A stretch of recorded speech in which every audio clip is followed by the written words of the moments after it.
I'm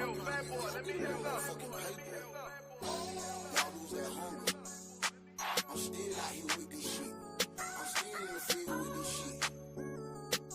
Yeah. No, I'm still jugging, I'm still making plays, I'm still getting rich. I'm still jugging, I'm still making plays, I'm still getting rich. I'm still jugging, I'm still making plays, I'm still getting rich. I'm still jugging, I'm still making plays, I'm still getting rich. I'm still jugging, I'm still making plays, I'm still getting rich. I'm still jugging, I'm still making plays, I'm still getting rich. I'm still jugging, I'm still making plays, I'm still getting rich. I'm still jugging, I'm still making plays, I'm still getting rich. See, I'm still jugging, I'm still making plays, I'm still getting rich. No, I never trust these niggas and I never love a bitch. All my sticks that come with beams and all the glizzes got a switch. Oh, I probably emptied my mag because that's what I'm trained to do, right? I just boom, boom, boom, boom, boom.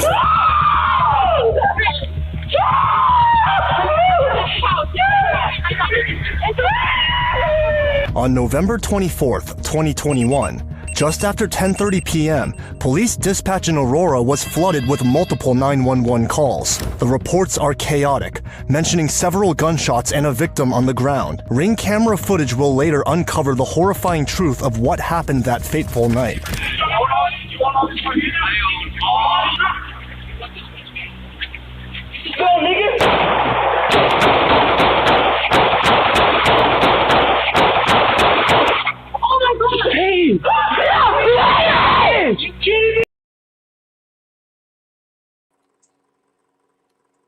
Good morning. Good morning. Good morning, detectives. How are you feeling? This your boy, UnoDaOne, Jenny Hardheaded Son, and we are tuned into another episode of DaOnes Detective Agency, the morning shift. I hope everybody is feeling amazing, in a great place, and in a good space. We tapped in, we are tapped in. I'm not going to talk too much. You already see what it is. In cold blood or self-defense is the name of today's case. It was the case that we didn't choose on yesterday. So you know what we got up. Now, make sure you clock in by hitting the likes, thumbs up, double tap the screen if you're in the vertical view. If you're in the horizontal view, hit the old school thumbs up on the top of the video. Clock in by hitting the heart button 150 times. That let me know you ready to go. Put clocked in the comments. And let's see who at work, detective. Let's do it.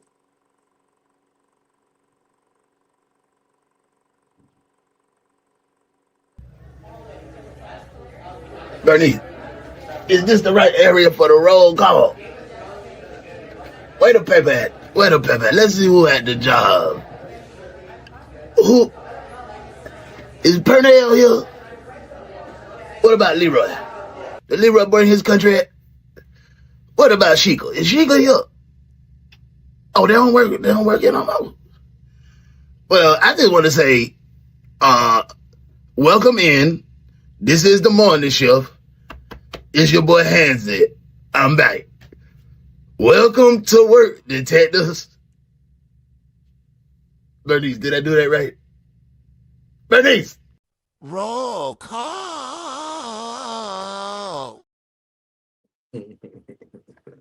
Bernice, did I do that right? Good morning to my girl, Angela. Good morning.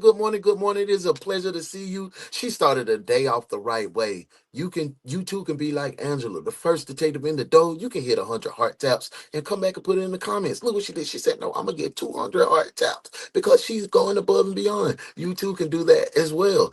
Good morning, Sherry. Good to see you. Sherry Workhorse, this may be your first time in. Welcome to the live. We're about to get into the case, but we usually greet each other before we get to working. Thank you for being here. Sherry says, without details yet, but placed in the line of fire, I do what my training and instincts told me how to react. And I'm with you.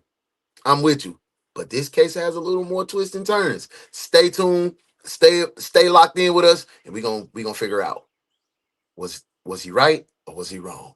Welcome in, love. Thank you for being here. Look, that's 400 taps, man. If you ain't tapping like Angela, man, you're wrong. Come on now. Santiago, what's going on, family? It is good to see you in the building. Welcome in, bro. I hope everything good your way. Look, 500. 600 taps, man. You got to be tapped in for sure. Santiago clocked in. Are you? Juice, good morning, bro. It is good to see you. Juice said, good morning, family. Still feeling under the weather, man. We're going to send some prayers and love to my brother, Juice. Man, put them praying hands in the comments and say, get better, Juice, real quick in the comments. Man, we watch out for each other. We're a family, so, man, I hope you get better, man.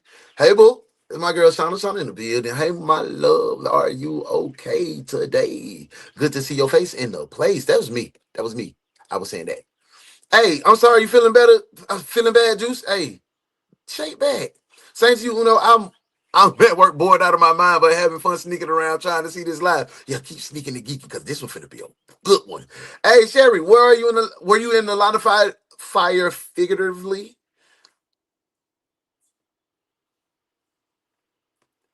The computer girl. She heard me. She thought I said her name. I didn't say her name. She always be listening though. You know, the computer girl that's on the Apple products. Man, stop. Exit.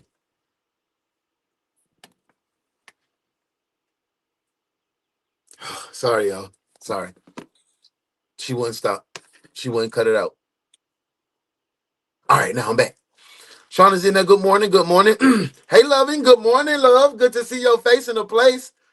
In the building. Sanford, what's going on, bro? Good to see you this morning. Good to see you this morning.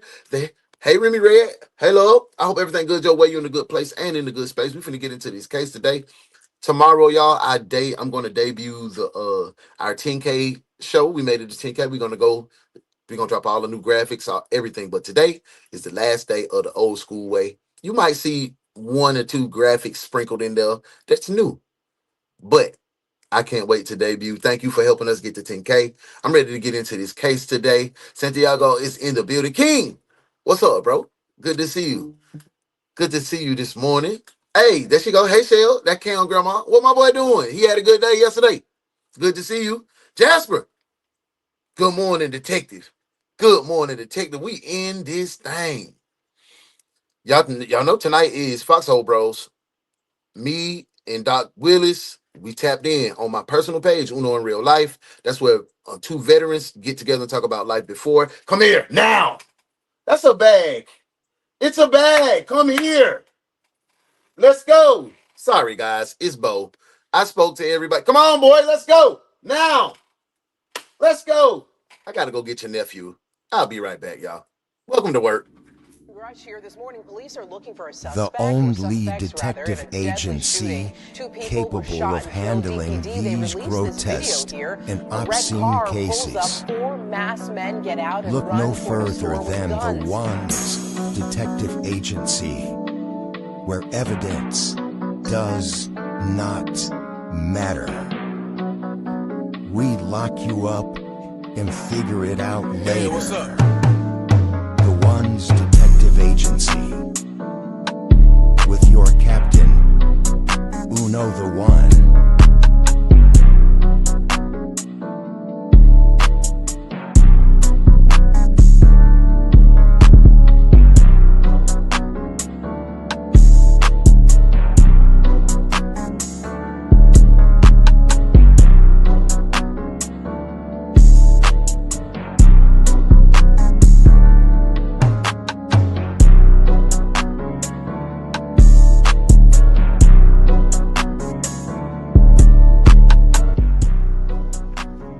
Welcome to the Ones Detective Agency.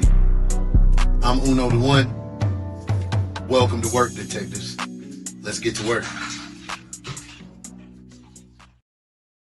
Nah, man, your dog, he crazy. Your nephew dog, man, Bo is hell. He keep me on my toes. Bo, come here. Come say hey to the people. Come on. Say hey. Look at your nephew dog. Bo, say hey. You just ran off. Sorry, y'all. I had to show y'all I had to chase this man down. He crazy. But I wanted to speak before we get into the case. And I haven't been praying before we go on these cases. And these cases is crazy. So I've hired a new chaplain to be a part of. We need one, y'all. Y'all don't think we need a chaplain to keep us safe when we go through these cases? What's up, my bro? Vyoshi in the building. Vyoshi in here. Unique. What's going on, family? What's up?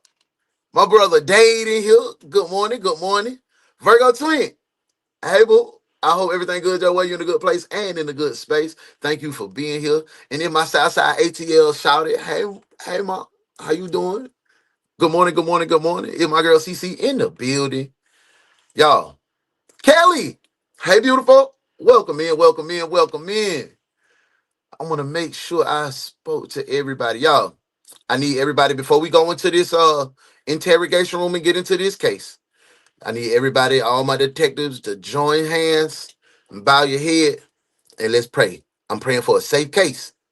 Welcome to work, detectives. Oh, when the saints come marching in, when the saints come marching in, oh, Lord, to be in the world. Oh, when the saints come marching in.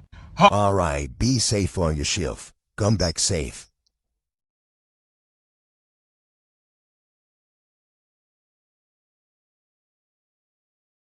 My mag, because that's what I'm trained to do, right? I just boom, boom, boom, boom, boom.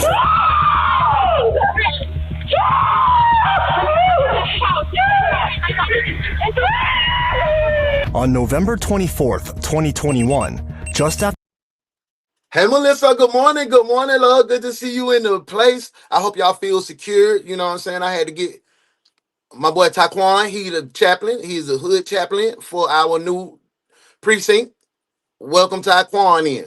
After 10:30 p.m., police dispatch in Aurora was flooded with Gabby. multiple 911 calls. Good morning. The reports are chaotic, mentioning several gunshots and a victim on the ground. Ring camera footage will later uncover the horrifying truth of what happened that fateful night.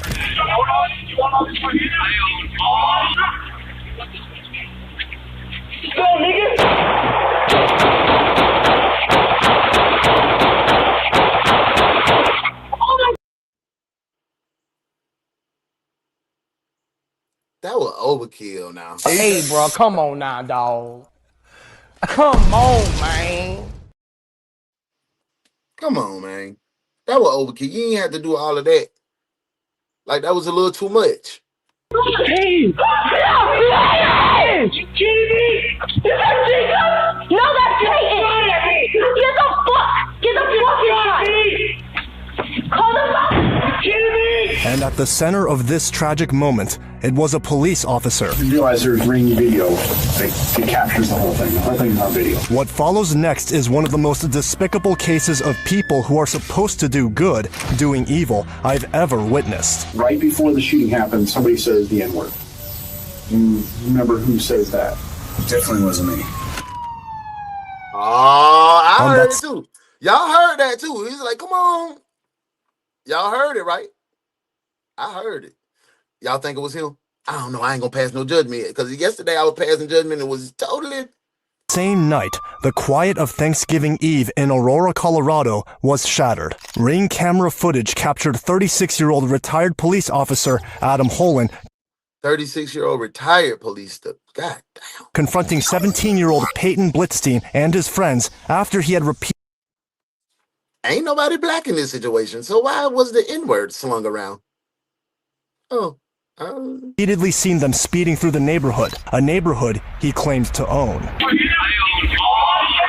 Adam would later Oh, so you were like the neighborhood watch because you were the... Oh, Lord.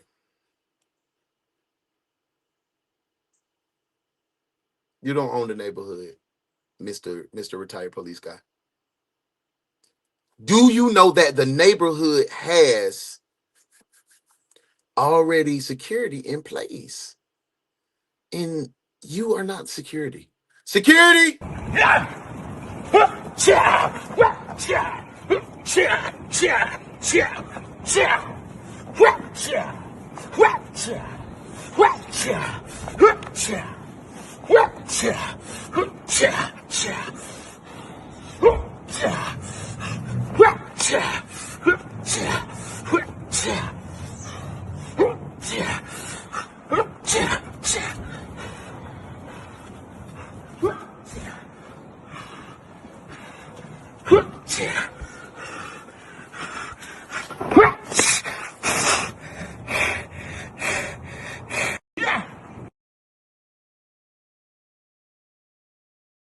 We got security. We don't need you to be security. We got that handle. Welcome in, Jasper. Welcome in, bro. Good to see you in here. Good to see you guys. Y'all, please forgive me today because you know I'm trying to work the controls. I'm trying to learn the controls myself too. So tomorrow we have a great debut. Thank y'all for rocking with me. If blame it on my heart, not blame it on my head, not my heart. I love y'all, man. I'm not missing y'all, skipping y'all comments. I'm just trying to work the control too and maintain both because he's on one today. Say he only meant to speak with a parent about this issue, but the video. Good morning, good morning, good morning. It is great to see you. Good to see your pretty face in a place. Thank you for putting the brick in the foundation to help us grow to be the #1 true crime reaction show on the net. I can't do it without you. Thank you for being here, love up. I hope you're feeling amazing. Thank you for your contribution. Tells another story. Go, nigga! After arguing, I clearly heard, let's go. I clearly heard it. He then opened fire, hitting the teenager multiple times. Peyton's family rushed toward him in panic and horror, but it was already far too late. Somebody said, is that Jesus?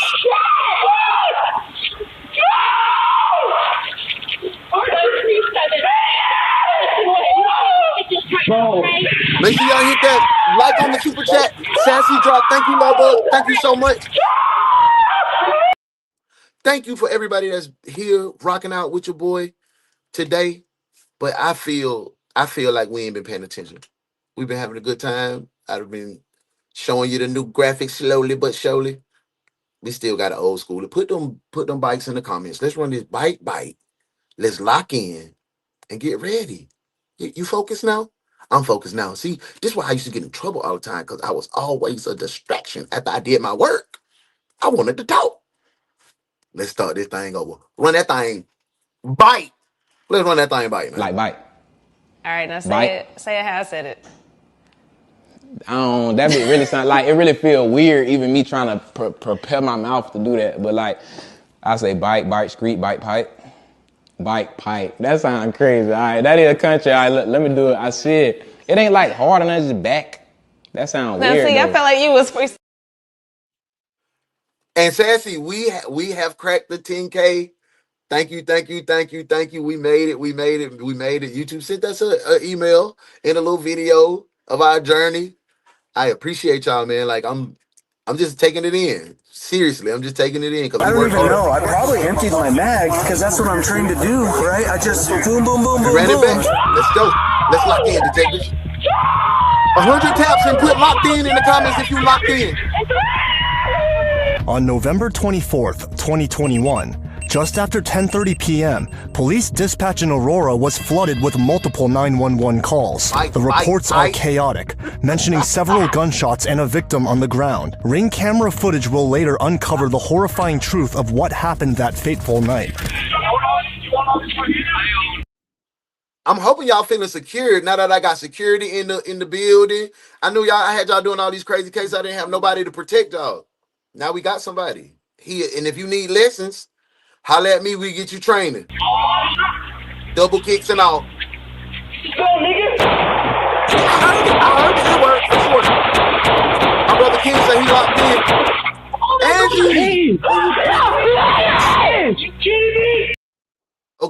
Okay. We sending prayers to you, Angie. You know you're part of the team. You're part of the family. We love you, sis. I hope baby girl is okay. I hope everything is all right. Hey, detectives, send some love to our sister Angie. You know, she family. She going through a little bit. Daughter, man, send some love. I appreciate you being back. Welcome back. Trained to empty my mag. I beg to differ, sir. On my mama. That is a lie. Angie, I hope baby girl is doing better. Me too. Gabby, thank you so much. Thank you so much for putting the brick in the foundation to help us grow. We've made it to 10K. Thank you so much for being a part of the family. Let's go. Let's get back to it, y'all. Morning shift. Is that Jacob? No, that's Peyton. Get the fuck inside. Call the fuck. And at the center of this tragic moment, it was a police officer. You realize there's ring video that captures the whole thing. The whole thing's on video. What follows next is one of the most despicable cases of people who are supposed to do good, doing evil, I've ever witnessed. Right before the shooting happened, somebody says the N-word. You remember who says that? Definitely wasn't me. On that same night, the quiet of Thanksgiving Eve in Aurora, Colorado was shattered. Ring camera footage captured 36-year-old retired police officer Adam Holen confronting 17-year-old Peyton Blitzstein and his friends after he had repeatedly seen them speeding through the neighborhood, a neighborhood he claimed to own. Adam would later say he only meant to speak with a parent about this issue, but the video tells another story. How you only meant to speak with a parent about the issue and you unloaded your whole magazine? I don't know.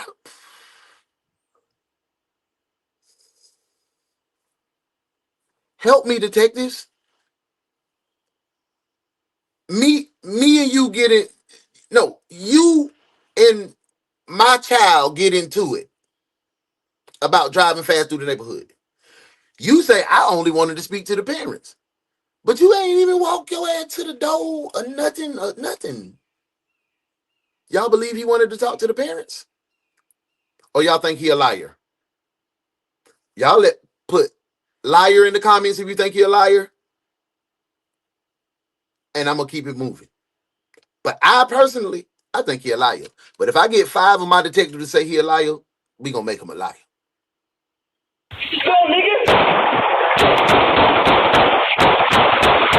After arguing, he then opened fire, hitting the teenager multiple times. Peyton's family rushed toward him in panic and horror, but it was already far too late.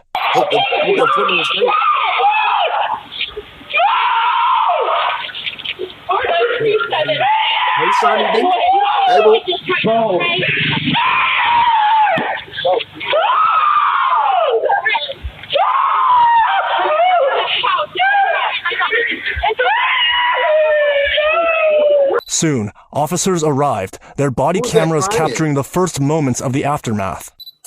No airway. Hey, sexy. Keep going. Who got shot? 1, 2, He got shot. Who else? 4, 5. I did in my leg. There, on the street, we see Adam Holen, a gunshot wound to his own hip, but his focus is elsewhere. He has performed. Oh, damn, he got shot. He had a gunshot wound to his hip. Oh, snap. Okay, hold on now. Did he get shot first? Did the kid have a weapon? Was this just him trying to unholster that gun and pow, shit, and then came out with that action? Now I got questions. I'm confused now. I don't know what's going on. Where are you going? See if I can find him. Well, aren't you going to eat first? I don't want any. You don't want any? I've been cooking all day. You can at least try a bite or two. You're hot stuff, you know that? I mean, I've been cooking all day. I missed Oprah, Phil Donahue, Joan Rivers, and Dr. Ruth. I don't know what's going on. I don't know what's going on. Y'all like, let me see what my detectives say though, man. Like, we up and we in here. Now we the biggest, sassy. We going to be the biggest. Gabby says he definitely lying. He is definitely lying. My brother Dave, what's going on, twin? He said lies. King said lies. Remy said he a liar. I'm gonna go with y'all. I'm gonna go with the flow. But I still need to know, who was he shot? Did he get shot first? I want to know. But y'all say he a liar. I'm gonna call him a liar too. So the plaintiff loses, gets nothing. Ms. Howard, what are you thinking? She lied, and I should have known better when I seen her hair. Ms. Reese?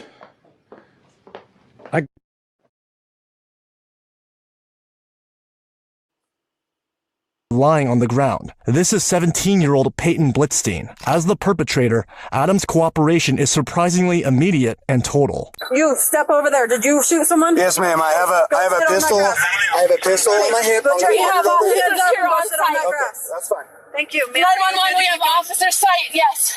We have officers here. Okay. Okay, thank you. Yeah, good man, Ricochet. Is your gun still on you, sir? Yeah, it's right on my hip. Hands up. Hands are up. Thank you. Hands are up on my head. You want to grab it, ma'am? Yeah, you're good, sir. There's Sarge with you. My pistol to my hip right here. He's right there. Okay, ma'am, I'm going to take over for you. Okay? I used to be an officer. He surrenders his firearm without hesitation. It's a performance He of a man who knows the drill. himself. A man trying to establish from the very... Hey, but y'all, let's be real. Let's be real, y'all. He could. I don't think I'm gonna eliminate one of my scenarios of him shooting himself. He's a trained officer. That bro he's a retired officer, bro.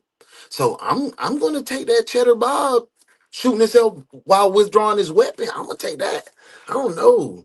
We don't know in the line, like in the moment. We don't know how it is, but I don't think he shot himself. So it either he was shot, returned fire, or I'm not sure. I'm confused on this one for real. Like, seriously. Thank you, Sassy. Member. Hey. Sassy got her detective license, her gun license. She's official. Are you official too? You can be. You could be just like Sassy. Thank you, Sassy. I appreciate that love and support. Let's get back to the case. First second that he is on the same side as the responding officers. As paramedics rush to aid Peyton, Adam's concern seems to amplify. He urges them to focus on the teen, repeatedly insisting okay. Yeah, he's good, referring to his own injury. And then, other than the right cheek, you shot anywhere? I shot him right here. It went straight through my whole side. It hurts, man. I'm all right. I'm all right. Work on him, please. Please work on that guy. Bro, you know you put too many bullets in that man for him to talk about work on him. You know he gone, man. Rest in peace to the little teenager, man. It's a sad day, man. But Mr. Officer, Mr. Retired Officer, why are you sitting? Go work on him, guys. You know you buried these people's child, man. So why you in here acting like you don't know? Go ahead. You trying to be the hero now, like. But I'll take all that back if that guy shot him first. If he was shot first, I'll take it all back. Cut from him, and then you can fall down to. I don't care. I'm good. I'm good, man. Work on that guy. Please help him. They're working on that. As the paramedics attempt to revive Peyton, the officers on scene turn to the man who shot him as they need to understand what happened, and Adam is quite ready to tell them. All right, so. Let's go, So this car's been racing through our neighborhood, man, non-stop. I've seen him during the day, I've seen him at night, just racing through. And so I confronted him, and I was like, why the fuck are you racing? And so this girl gets out of the driver's seat, and she runs up there. And she's like, why the fuck are you stopping me? Why are you yelling at me? And I'm like, you're racing through. Maybe he was shot at first and shot himself while hastily trying to unholster. That's a good point too, Juice. That's a good point. See, that's why I need, man, I wish we were like closer into the footage, because I want to see, did the young teenager have a gun? He was 17.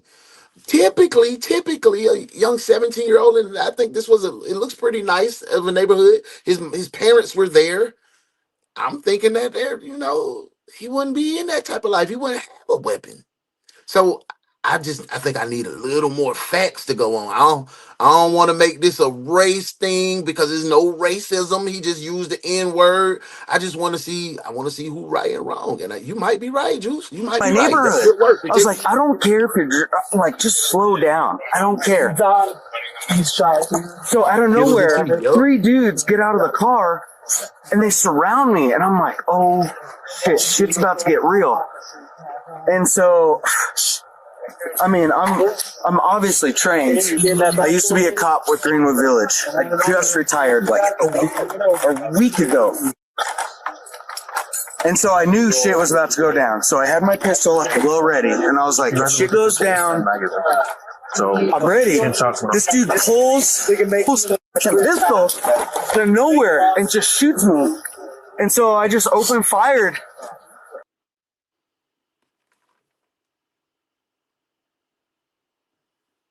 The question is, do you believe him? The question is going to be, do you believe him? Do you believe that story? If that's the case, they pulled up, they got in an altercation, 3 guys got out, he upped the weapon, he fired, he shot me. I'm going to empty my magazine. This one's gonna be sticky. This one's sticky. Y'all like, what the world? Just speculating. No, you was on point. Remy said, oh, work on him like he cares. He didn't care. Racist says, dude, I don't know. Was it the kids? You know, kids slang that N-word around like it's just cool too now. You know, Trail. You know, that's like new lingo. The millennials don't care about none of that. They be like, that's my, you know. So I don't know. I'm confused on this. I'm confused. Ricochet off of what?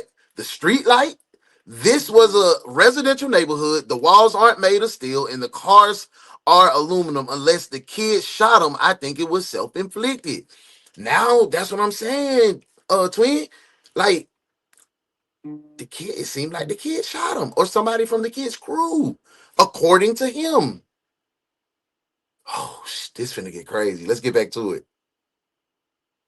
I just opened fire with my pistol that I had on me. Adam immediately leans on his identity as a former cop, establishing his training, his familiarity with protocol. But then, he delivers a chilling detail with stunning casualness.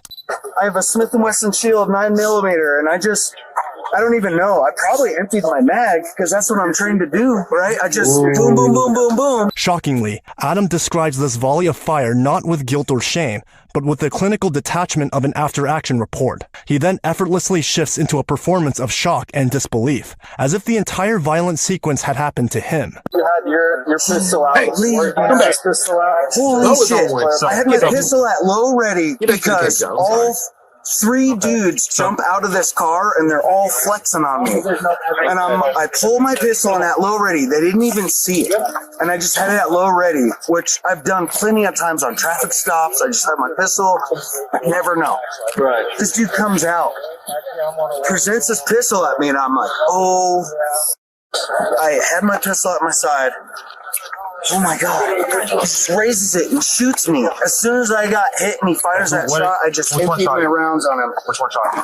What's that? One shot. He shot me right there. Yeah? Okay. So he shoots me and I just, oh my God. Where'd everyone else go? Holy shit, they all went into this house. There was like 6 of them. 3 others in the car. All right. There was a female and at least 3 other males besides him that went in that house right there. Okay. Holy shit. Kelly said, I did not hear a single shot. Then a cluster. It was all cluster. No delays between the shots. That's you right. You right. It makes me want to run this back. We do what we want to do on our show, right? Everybody wants to know. So remember, 709. Let's go back to the beginning and listen, like real. Oh no, Ted Turner died. Damn. Rest in peace to Ted Turner, man. Rest in peace to Mr. Atlanta, man. Damn, boy. He did a lot for the city. Dang, that just popped up on my screen. But let's go back. 709. Remember, let's listen for if we hear a bah, bah, bah, bah, bah, bah, bah, bah. Let's go. I don't even know. I probably emptied my mag because that's what I'm trained to do, right? I just boom, boom, boom, boom, boom.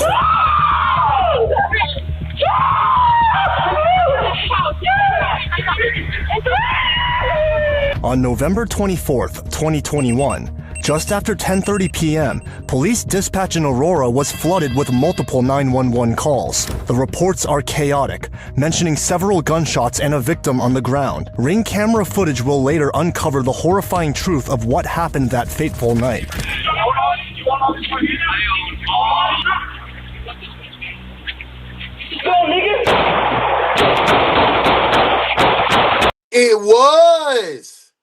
It was, guys. It was bah. It was let's go. Bah. Bah, bah, bah, bah, bah. Oh, snap. Let's go back. One more time. Now. Horrifying truth of what happened that fateful night.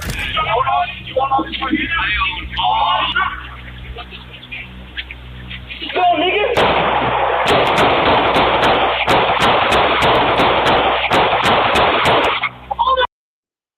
Holy shit, he gonna beat that. He gonna beat that. He gonna beat that. I don't care if you 12, 5, 47, 89. If you shoot me, I'm gonna shoot to end it. I'm gonna shoot to end it. He gonna beat that. He finna beat that with a bat. Boy, hey, yo. Damn, boy. We did our investigation and it turned out it's bad news. Let's go back to 709, y'all. Welcome back to the case. Wow. Jesus. Are you kidding me? The blame is already being subtly shifted onto Peyton and his friends. EMS crews did everything they could that night, racing Peyton to Parker Adventist Hospital in critical condition. But the damage was overwhelming. The teenager didn't make it. The shooter, 36-year-old Adam Holen, a newly retired officer from Greenwood Village, was also taking... Damn, I was just where's Bert, man? Bert need to come solve these cases, man. Bert was getting everybody off last night. If you missed night shift last night, you missed our resident lawyer. Bert came in the building and he said, I'm not a detective, I'm the lawyer for the precinct, and he got everybody off last night. If you didn't, he got you out of prison. In with a single gunshot wound to his right hip. From the moment he spoke to the police, Adam insisted this was self-defense, and the whole incident, he claimed, started over something as ordinary. I wonder why he shaved his head down like that, because he had a little goddamn swoop. Hell, he's skating, Juice. Shell said, I still think it was him. He shot and then unloaded. You think he shot like bah, bah, bah, bah, bah, bah. That might be the case, Shell. But we did hear one shot, pause, and the cluster. So this one's gonna be tough to beat. As speeding. According to him, he'd watched a red car, the one carrying Peyton and his friends, tear through his Aurora neighborhood over and over. He said he'd even warned them before to no avail. And soon, that frustration turned into something irreversible. For the investigators, the real question became, it's gonna be sad for little Peyton's family. This man finna be back on the streets in the same neighborhood. Hasty decisions, bro. Hasty decisions. Who escalated it? And did a retired officer's urge to play enforcer over a traffic complaint turn a teachable moment into a tragedy? After a few days in the hospital, Adam Holen was released, not to freedom, but into an interrogation room. And what unfolds in that room is not just the... Can we really call that a teachable moment, detectives? It was no teaching being done if somebody's shooting at me. The only thing that probably may have worked different if he was a better shot. If he would have aimed center mass, he hit him in the hip. He allowed him to return fire. What was the teachable moment? We could have avoided this if the adult, Adam, would have just kept going and realized that this neighborhood isn't your neighborhood. But if he has kids, I can understand, because I've stopped people coming through my neighborhood. Like, bro, we got kids over here. You going like 60. You swerve around the corner. There's kids around here, older people that like to walk. But I did it respectfully. And yes, I keep my pistol on me, even when I'm working out. I ain't draw down. He could have did that. But this one's going to be sticky. Story of a cold-blooded killer, but of a man whose actions, fueled by a sense of authority and impunity, spun wildly and fatally out of control. Go ahead and have a seat over there. And you don't have anything on you, right? Just swollen. Please, do you have a gun or anything like that?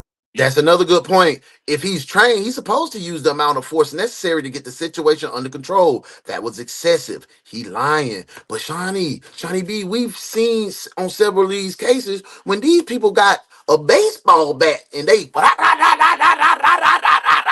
like a fireman squad. They fought him. Why everybody empty their clip? You know. So I want to know if the police feel like if there's deadly force in their way, are they really trained to unload their mag? Because when I get to thinking about it and not being unbiased, we've seen in these clips that they do unload their clip. They do. That is absolutely it. Okay. Feel free to go at me down or anything. Hey, good. We just gotta no, that is important for sure. Absolutely. But we gotta remember, guys, he's retired. He's retired now. So is it excessive force? He's not on the force anymore. He's just a civilian.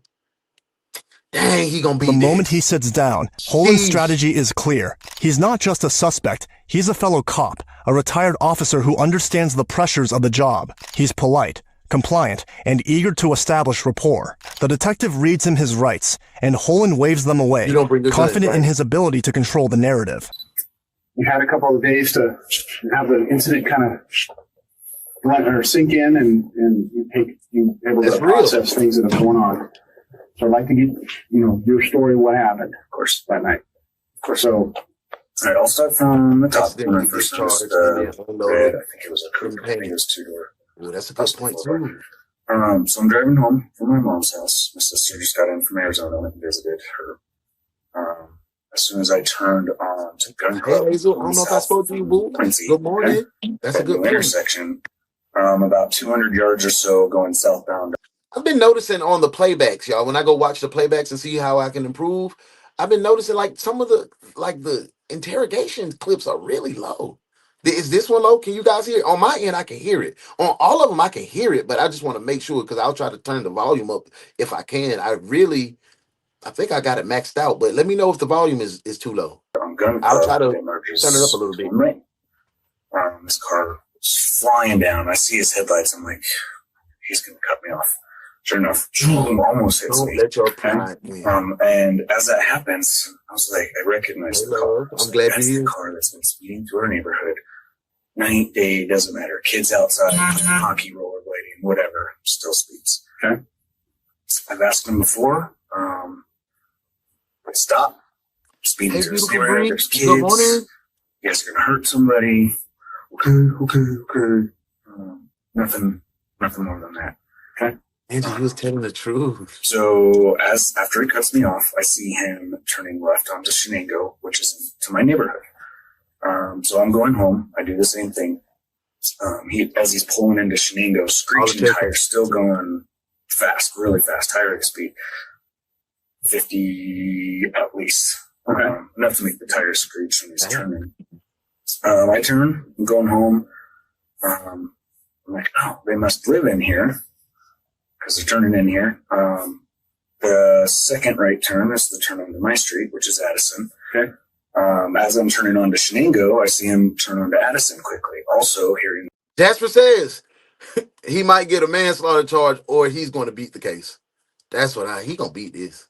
He gonna beat it. He locked in. He respectful. He got his full act going on. He don't seem menacing. He just like, then he already put on the act. I'm helping on the CPR. I got my bloody hand. I got blood on my hands. I was told, like, he put it together. He put it together. If he had the intentions on being a real unaliver that night, he put on a good show to seem like he is just a concerned citizen. their tires screech. Defending himself. They stop, I don't know, it was probably 3 or 4 houses down on the right. They stop right in the middle of the street. Okay. Me neither. It wasn't a hard R. It was a driver. it was a vibe. That's why I'm thinking the kids said it. On passenger side, and they start walking up to the house. Not for real. And I drove by slowly. I stopped my car on the side, close to their car, and I rolled down my window. I was like, stop speeding through this neighborhood. There's kids. I don't remember exactly what I said, but I said something like that. And I was a little upset. I was yelling at them also because they're far away from me, but I told them before. Okay. He begins by painting a picture of the events leading up to that night. Peyton and his friends are... I didn't ask you guys, are we putting Adam in cuffs right now? We need to put him in cuffs right now just till we figure it out? If so, drop the warrants in the comments. If you don't know, thank you, Shale. Thank you for that. That's the ledger. You know we turn up. By the hour in, we start going crazy. So don't forget, if I miss your comment, and I love you. I'm not doing it on purpose. I'm just giving you fair warning. Because yesterday, I could not even keep up. I was like, oh. And then when I try to do that so much, I missed the detail on the case too, So I'm trying to find my balance. Y'all help me. We working together.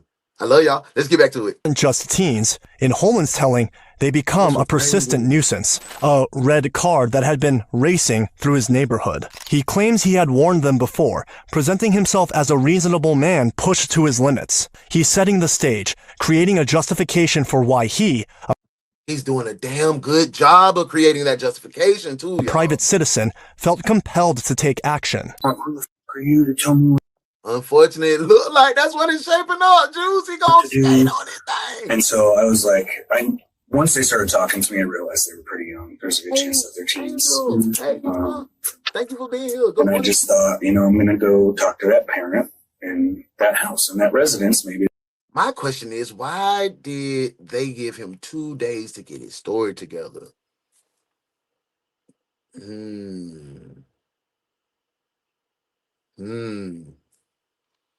Practice it too. That's a good one, Dave. That's a good one. Good pickup. Good work, detective. Now that's what you call being trained properly. I like what you did there, detective. Good work.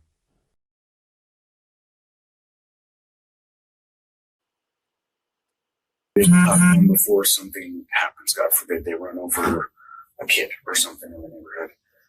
So as I get out of my truck, I come around the back, and as I come around the back, one of the guys that was in the car, they had stepped out. I think there was yes, Angie, that's what I'm thinking. And they were the ones saying, "You blah blah blah." Okay. Walked around my truck. I immediately saw one of the males had a pistol, kind of in the row ready, but he wasn't quite pointing it at me, but kind of in my direction. And I just instantly was like, "Oh shit!" Went into cop mode. OMGs, you welcome in. I am off my meds, but I thought y'all like when I'm off my meds, bro. Welcome in, family. Because I'm an ex-cop. I resigned 2 weeks ago. Oh, you just resigned? Because of the whole atmosphere and my family. Just worked better for my family. Okay. Oh, so they were throwing around retired. So let me ask you, detectives. Now that we know that he's not retired and he resigned due to the family atmosphere, do that make you think that he may be bitter a little bit? Like he still wants to be an officer because he's still young. 36, didn't they say 36 years old? Does that make him overzealous now? Like, oh, I'm still on the force. I know I should be on the force. Did that give him the need to feel like he was still policing because he had to resign just a week prior? Does that give him a different angle? Does that make it feel like, oh, it's not so cut and dry that he's going to walk away now? Y'all let me know in the comments. Let's get back to the case. Morning shift. So I instantly pulled the gun off of my hip and I presented at him. As soon as I do that, pow, I hear a gunshot and I saw the muzzle flash and I returned fire on the male that had shot at me. According to Adam, he didn't.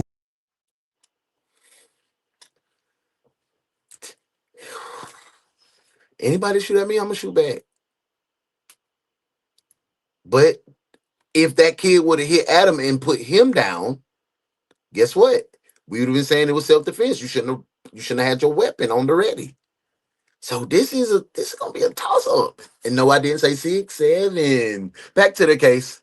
Want to confront the teens, but to find an adult at the house they stopped at. And as he rounded the back of his truck, he saw Peyton with the pistol in the low ready position. And then Holen did what his training dictated. He returned fire, but he didn't stop there. What he says next is shocking. I didn't realize I was shot. Oh, how they train? Okay. But I emptied my mag, or I came close to it, just because of training. As Adam had already admitted to officers at the scene, he didn't hesitate before firing multiple rounds. He didn't seem to grasp that a teenager was standing directly in front of him, or that he himself had only been shot once. Yet he unloaded almost an entire mag. Now, see, come on, I'm going to disagree. One shot can kill me. He tried to kill me. I don't care. No. What's y'all take, detectives? I got shot one time. I only supposed to shoot back once? Are you supposed? You shot me in the hip, I'm going to shoot you in the hip. Is that the motto that you live by? Because if you and I are together and we get into a situation and one person fires one shot at us, it ain't even got to hit us. I am going to return all the ammunition that I have right here on my person back. I'm gonna try to end the threat. In the military, they don't teach us to save the threat. They say kill Charlie. Back to the case.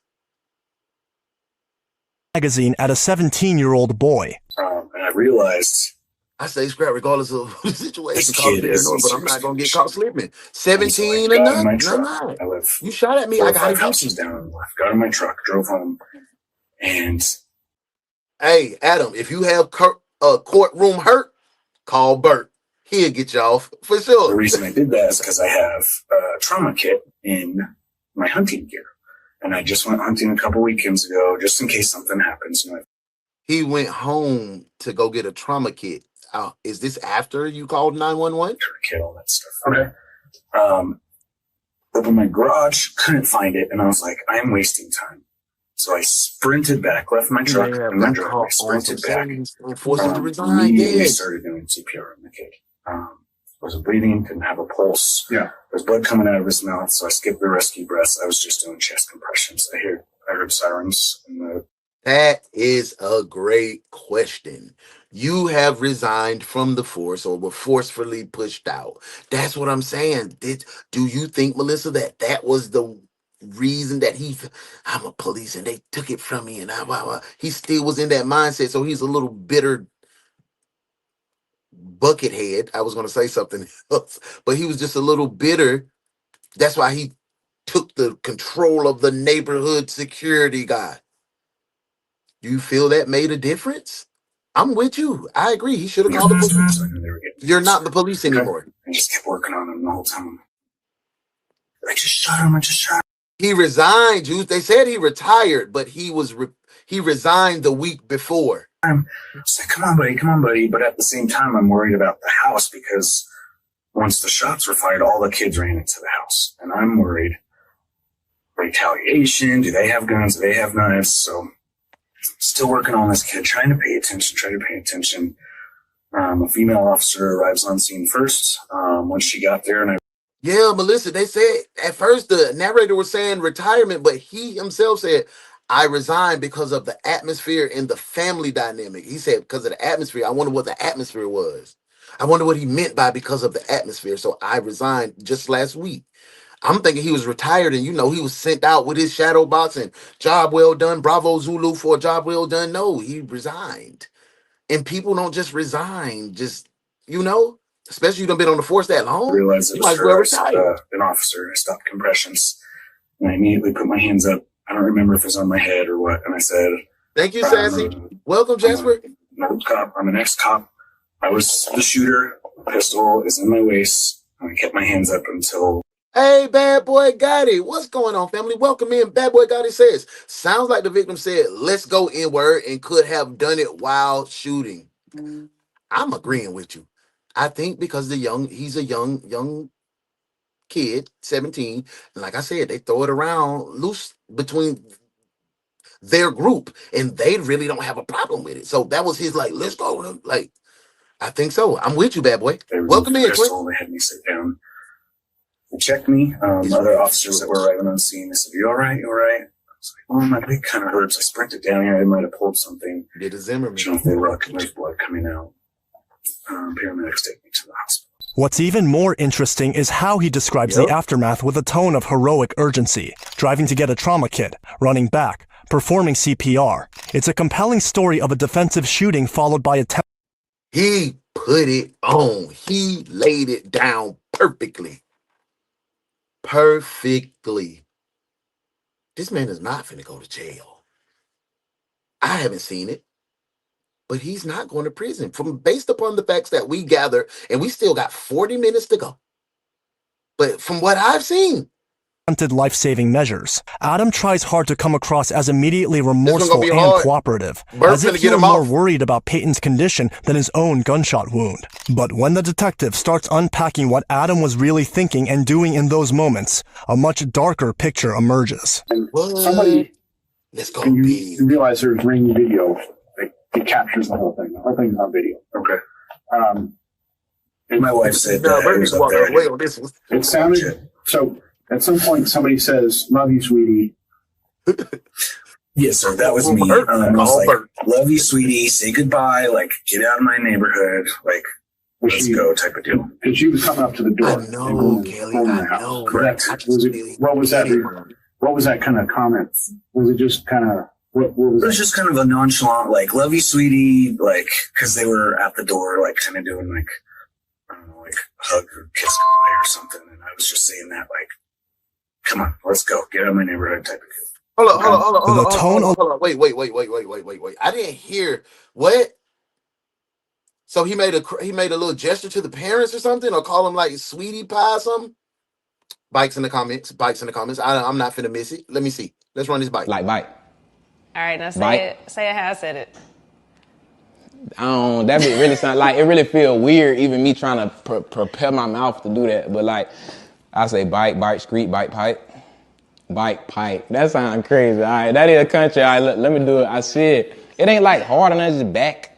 That sounds Now weird. see, I felt like you was free. Hey, my girl Kelly said, "Boy, lock his ass. Lock him up." I know, ma. I know. But this one is like on the fence, Kel. I know you. Don't be mad at me. Don't be mad at me. There, and I realized it was her. I was an officer. I stopped compressions, and I immediately put my hands up. I don't remember if it was on my head or what. And I said, "We saw you did it." No cop. I'm an ex-cop. I was the shooter. Pistol is in my waist. And I kept my hands up until they removed the pistol. They had me sit down. And he said, "Hey, ma'am, you want to come get this?" Yeah. They checked me. Other officers that were right on the scene said, "You all right? You all right?" I was like, "Oh, my leg kind of hurts." I sprinted down here. I might have pulled something. I don't know if they look. There's blood coming out. Paramedics take me to the hospital. What's even more interesting is how he describes the aftermath with a tone of heroic urgency. Driving to get a trauma kit, running back, performing CPR. It's a compelling story of a defensive shooting followed by attempted life-saving measures. Adam tries hard to come across as immediately remorseful and cooperative, as if he were more worried about Peyton's condition than his own gunshot wound. But when the detective starts unpacking what Adam was really thinking and doing... Iffy, hey, love, we are in the middle of a heated debate between us in the precinct. We have a former officer that was forced to resign, that was being hyper aggressive in controlling the traffic speed of the neighborhood. Young man got him a little Honda Civic. He going through he testing out his little V6. He testing it out in the loud muffler that they put on the back of it. He testing it out. Officer, resigned officer, not retired, resigned officer, decides to confront him about said speeding. Young man said, "Let's go." Used the N-word. A shot was fired. We don't know, was it from the officer, the resigned officer, or the young man, but we heard this. Pow! After that, it was a brief pause, maybe 1 second, if that. Then we heard a volley of rounds, at least 17 in total, all directed at this young man. The young man, 17-year-old, I think he perished. And the guy that you see here is the officer that we're mentioning. Quick little, that wasn't even a recap with Cap. That was just, I wanted to get my girl updated. Let's get on back to the case. Welcome in, Ma. In those moments, a much darker picture emerges. And somebody, and you realize Johnny did snap right there now. It captures the whole thing. The whole thing's on video. Okay. And my wife said that it was up there. I didn't. It sounded so. At some point, somebody says, "My God, shipmate, where the heck you been at, Ma? I done went all on your page looking to make sure you were safe. I thought I was. All right, y'all gonna keep playing with me now. Y'all see me at your front door like this. Hey, I was just trying to make sure you was okay. See, good to see you, Fefe. Where you been at? Yeah, I got an attitude because I ain't see. I was worried for real. You good? Life treating you fair? You good? You in a good space? Good place? Man, you know I be checking on you, my shipmate, for real, twin. Let go. Yes, sir. That was me. I was like, "Love you, sweetie. Say goodbye. Like, get out of my neighborhood. Like, let's go type of deal. And she was coming up to the door and going in the house. Correct. What was that kind of comment? Was it just kind of, what was it? It was just kind of a nonchalant, like, love you, sweetie, like, because they were at the door, like, kind of doing, like. Yeah, I want to know why he got taken off the force too, bro. Just saying that, like, come on, let's go, get out of my neighborhood type of deal. Okay. The tone alone of his comments said plenty about where his head was. Irritated, impatient, and very much trying to stay in charge of the moment. And what came next pushed that attitude even further. When you were in the car, do you remember some of the statements you were making to him, or what do you remember saying to him? I remember saying, stop speeding or racing through my neighborhood. And they didn't even say forced retirement. He just said he resigned because of the atmosphere. He said the atmosphere. He didn't go into detail. That's what makes me feel like, what you mean the atmosphere? Were you creating a toxic work environment and they wanted your ass up out of there and they was going to make you leave and then you resign so you can have a chance to be rehired somewhere else? Because that don't go on your record as, you being toxic. Say, he resigned because of the family dynamic. Whoop in the third. So I'm curious as to know why he was let go or resigned too. That makes a difference. If he is a hellion and he's been getting complaints in the community as being ultra violent or excessive in his force, that makes a difference. Totally. If he was and he's sitting up here playing the good guy role, he's a liar. So the plaintiff loses, gets nothing. Ms. Howard, what are you thinking? She lied, and I should have known better when I seen her hair. Ms. Reese? But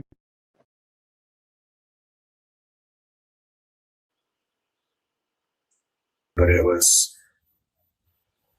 something, I know I said that, but other things along those lines. Like there's kids that live here or something like that I was yelling at them. Okay. Do you recall somebody saying you're right. You're right, my little place? feelings gonna be hurt too, because I'm on it. I might have said like this is my neighborhood. Okay. Now you seeming narcissistic, but bro, like you seeming like you just like on some dictator vibe. This is my neighborhood. No, brother, it's not. Your plot of land is yours, maybe, if you're not renting, but your plot of your land is yours. And if you haven't bought your whole house, it's not yours either. So it's the bank. So yeah, there's that. I don't recall. Okay. Do you remember saying like, I own this neighborhood? That's what tricked me, Trav. He went home to get a trauma kit and came back. Did he do that before calling 911? Like when did you get a chance to do that? I don't recall. Facts. I don't believe I would have said that, but I don't recall. All right. Let's go. When the detective presses him on it, he brings up a witness who claimed Adam didn't just yell. Melissa. He declared that he owned all of this neighborhood. That's not just frustration slipping out. That's a man flexing his dominance over some teens, even if he refuses to admit it. I do. I'm with you, Juice. After the detective nudges him he to be... He did say, what you doing there? You don't belong in my neighborhood. honest about what he said to the teens and Adam's reluctance to do so, the interrogation finally starts peeling back what actually happened that night. As I was, he said jump out to the to the guy family. Other two came out of the back. And so, what made you get out of the car? I was going to go talk to the parent or the adult at that residence and tell them these kids have been speeding through the neighborhood. They're going to kill a kid. Can you please talk to them or something? Because I figured the parents probably did it since they were dropping them off. Yes, the different calibers and weapons, depending on the gunpowder, the bullets, it gives out a louder bang or a solid bang, or it gives a different sound. You're absolutely correct, Melissa. They may have had the same weapon, 9 mils. It might have been 2 9mm. If you walked her to the door or whatever. Okay. So I was just going to go talk to the parent and say, look, this is pretty serious. Like, they're not just like going a little bit over, like they're speeding through the neighborhood. Tiff, it's not an easy one to digest, but you're about right.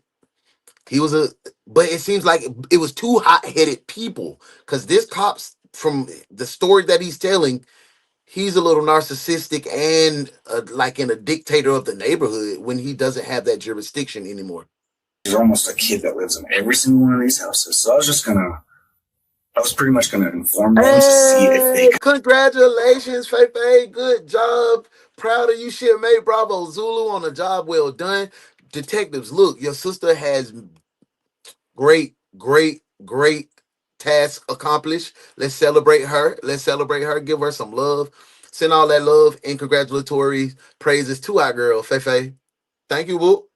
Thank you for being here in the midst of your wins. Talk to the kids because It's obviously winning season for us. the kids weren't listening to anybody else. And after they had said, who are you? I was like, well, maybe I can talk to an adult, or maybe they can like help me. I don't know. Get them to stop speaking to me. When they said that, they said like, how did that make you feel when they did that to you? Well, I don't know. I don't know. Honestly, I was just like, stupid kids. Facts. I'm dead serious. Hi, I was just wanting to see if you are ready for the Jehovah's return. They were like, damn, he look like Uno. Yeah, I got to see you. Disrespectful. All right, think it's a game. Whatever. Check your ass down on your front porch. I didn't feel see you threatened in a couple by any episodes. means, and that's why I continued to the house. I was going to walk right by him and just be like, go talk to the parent. And it wasn't until I didn't feel threatened and in fear for my life until I had come. Yes, Angie's right. When he said to love you, sweetie, to a dying person's mother and dad, yeah, Almost around my truck, completely on the back. That's when it shifted. And that's when I saw the pistol, and that's when I immediately feared for my life and relied on my training. Okay. So let's go to that point when you said you saw the kid. We definitely got you. Can you kind of like show me what you saw? How, like you were the kid. Like I was the kid? Yeah. Okay.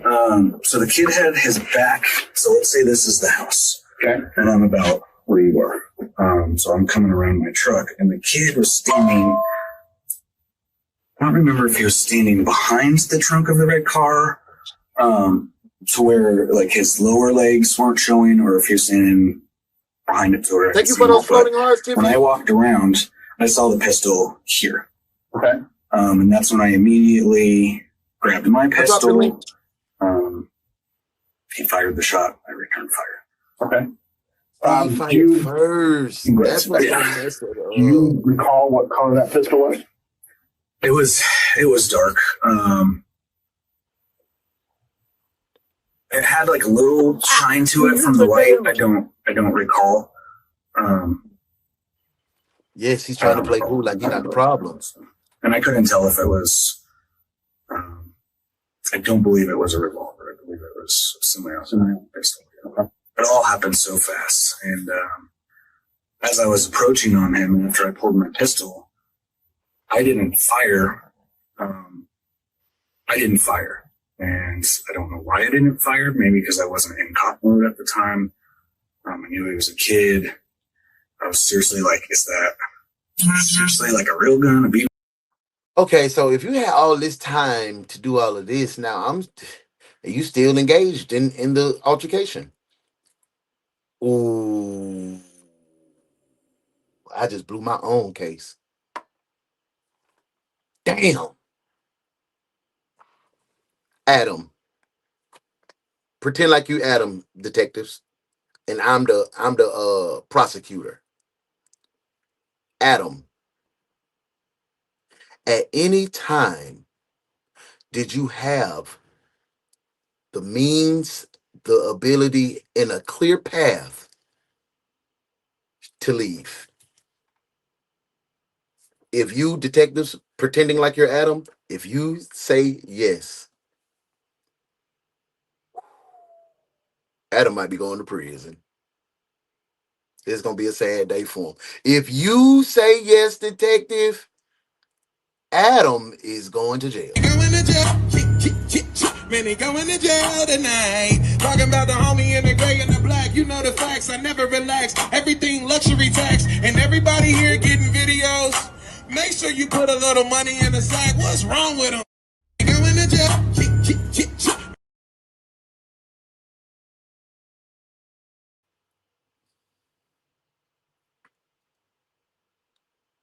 And at that point, I was like, it doesn't affect. All these things are going through my head. Like, Nothing super says quick. skip this. Yeah. Get And to I the didn't murder. fire Put him in until jail. I was fired.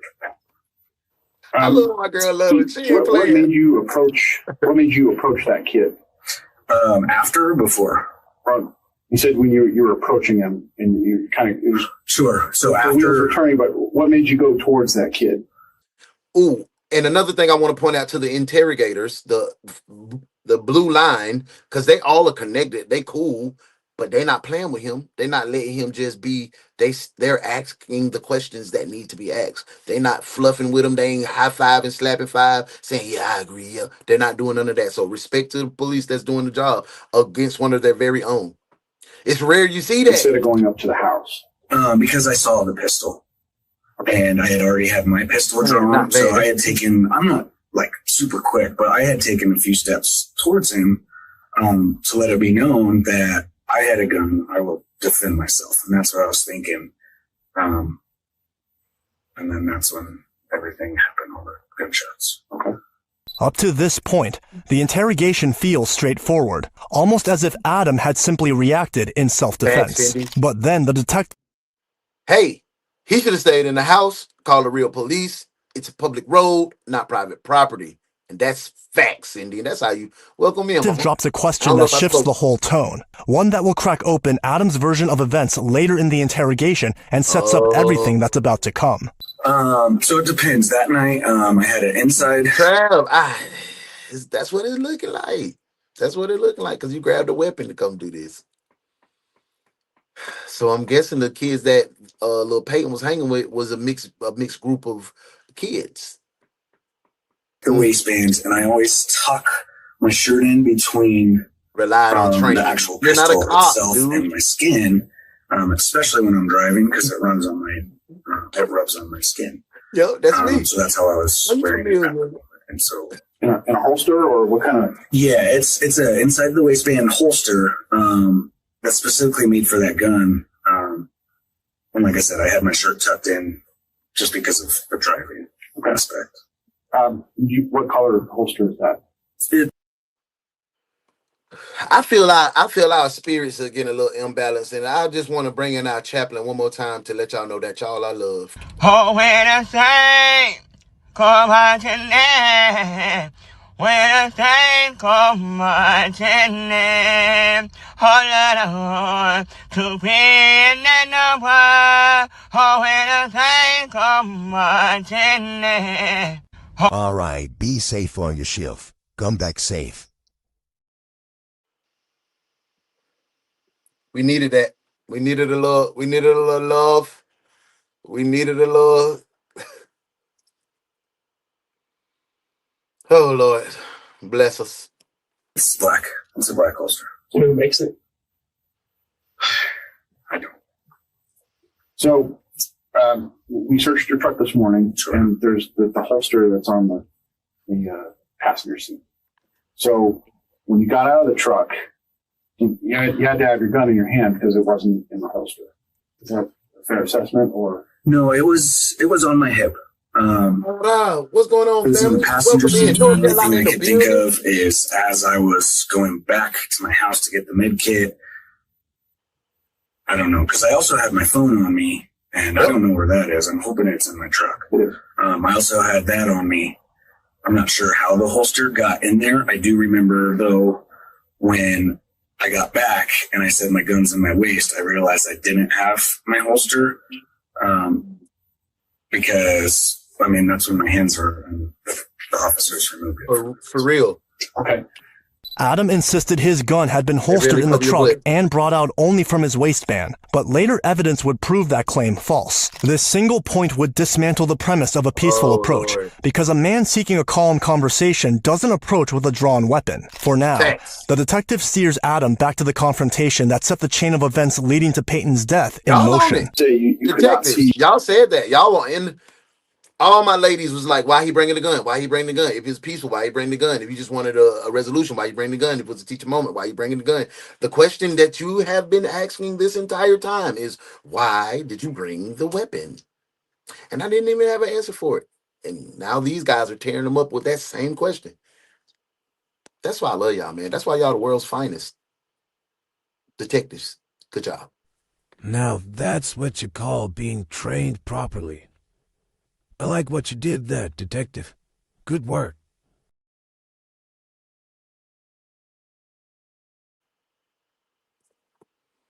And for the first time in this episode, y'all been wanting me to do it. I got to do it. You going to jail. You going to jail. You going to jail. Hot damn it, you going to jail. Lock his ass up. Lock his ass up.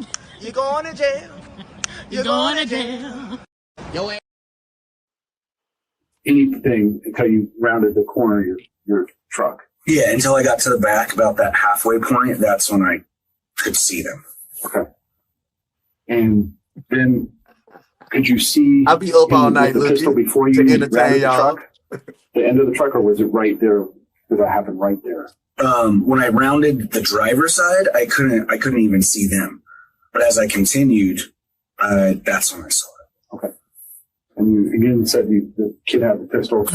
Similar to low ready. It wasn't pointed at the ground. It was more like this, and so it was in my direction. Okay. Boy, no kid ain't had that. That's a train. He wasn't holding like that. He probably had it down with one hand, twin. Sticks to his story, insisting Peyton had his pistol at low ready and aimed it at him, trying to frame it as self-defense. But then the detective brings up a very crucial detail. What's going on, family? I'm gonna go back. So, okay, Kyle, he was an officer, but he was forced to resign a week before this situation happened. So at this moment, he was just a civilian, bro. Welcome in. Thank you for being here. Right before the shooting happened, somebody said the N-word. Thank you, Dave. You remember who says that? Definitely wasn't me. Okay. The kids were hooting and hollering at me, like, who the fuck are you? I know he pissing you off, Mom. I'm glad that type you of do, though. stuff. Thank They you were for your just yelling all kinds of stuff, just like, who are you, like, to yell at us or whatever. And I was like, these kids are being so disrespectful. I'm not going to talk sense into them. Maybe I can see if the parent will help me talk sense into them. Okay. How was their body language while you were talking? One, the driver was kind of...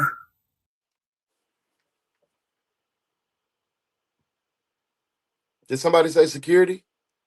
Y'all let me know if we need security in the interrogation room. Just put security in the comments, and I'll bring our one's detective security to handle the situation. Let me know now. The power's on you. For this next transition to our new digs, the power belongs to you. If you want security, put it in the comments. Let's go. The driver was had like a more aggressive type body language, but the other guys back by the vehicle didn't have an aggressive, as far as I remember, didn't have an aggressive stance or anything like that. And they weren't animated with their hands or anything. They just kind of... Not that I remember. Okay.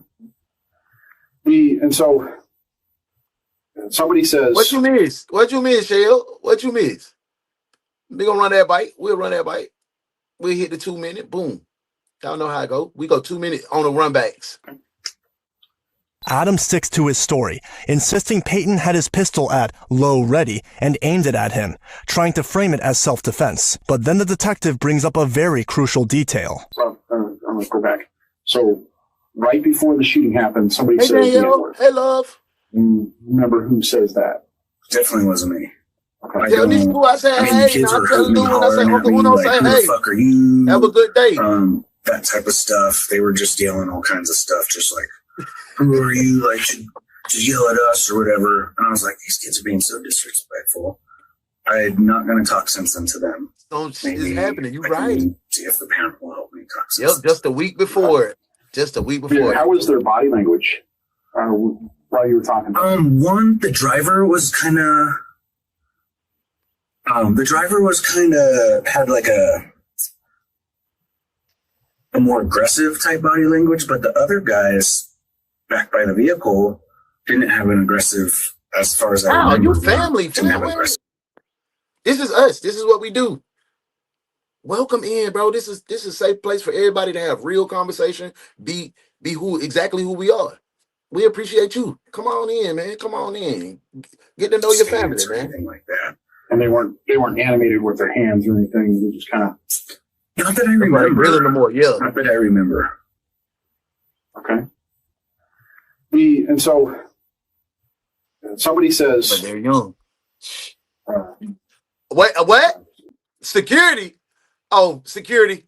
Let me get the security for you guys. Sorry. I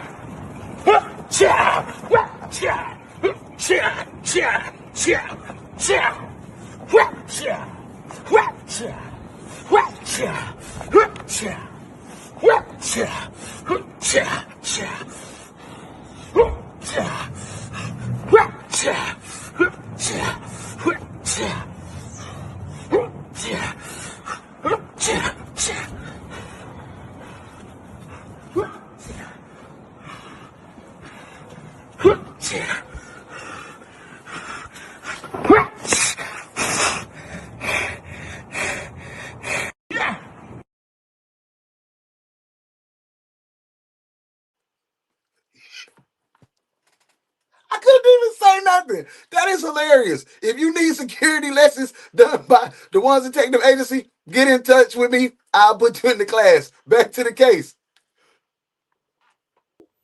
They throw out the N-word. So come on, let's go. And then they said that, yeah, that's what it was. But so you're saying you're not the person who said those words? No, and I don't even remember hearing that part, but I just knew they were yelling and saying all kinds of stuff. Okay. So I wouldn't even say yelling. They were just, it was loud. They weren't like banter or? Yeah, it was more of like a bantering. Yeah. I didn't feel threatened at any point at that time. Okay. Yeah, like I said, I was just going to go talk to them. I saw the mom. His version of being the calm, reasonable adult is starting to crumble, especially since he claims the driver, a black teen and one of Peyton's friends, was the only one acting aggressively toward him. But that's just one thread the detectives are following. They still have a long way to go before Adam will admit anything, so they start by focusing on the aftermath. So after the shooting happens, right? What do you do next? I don't remember if I approached further or I just instantly thought.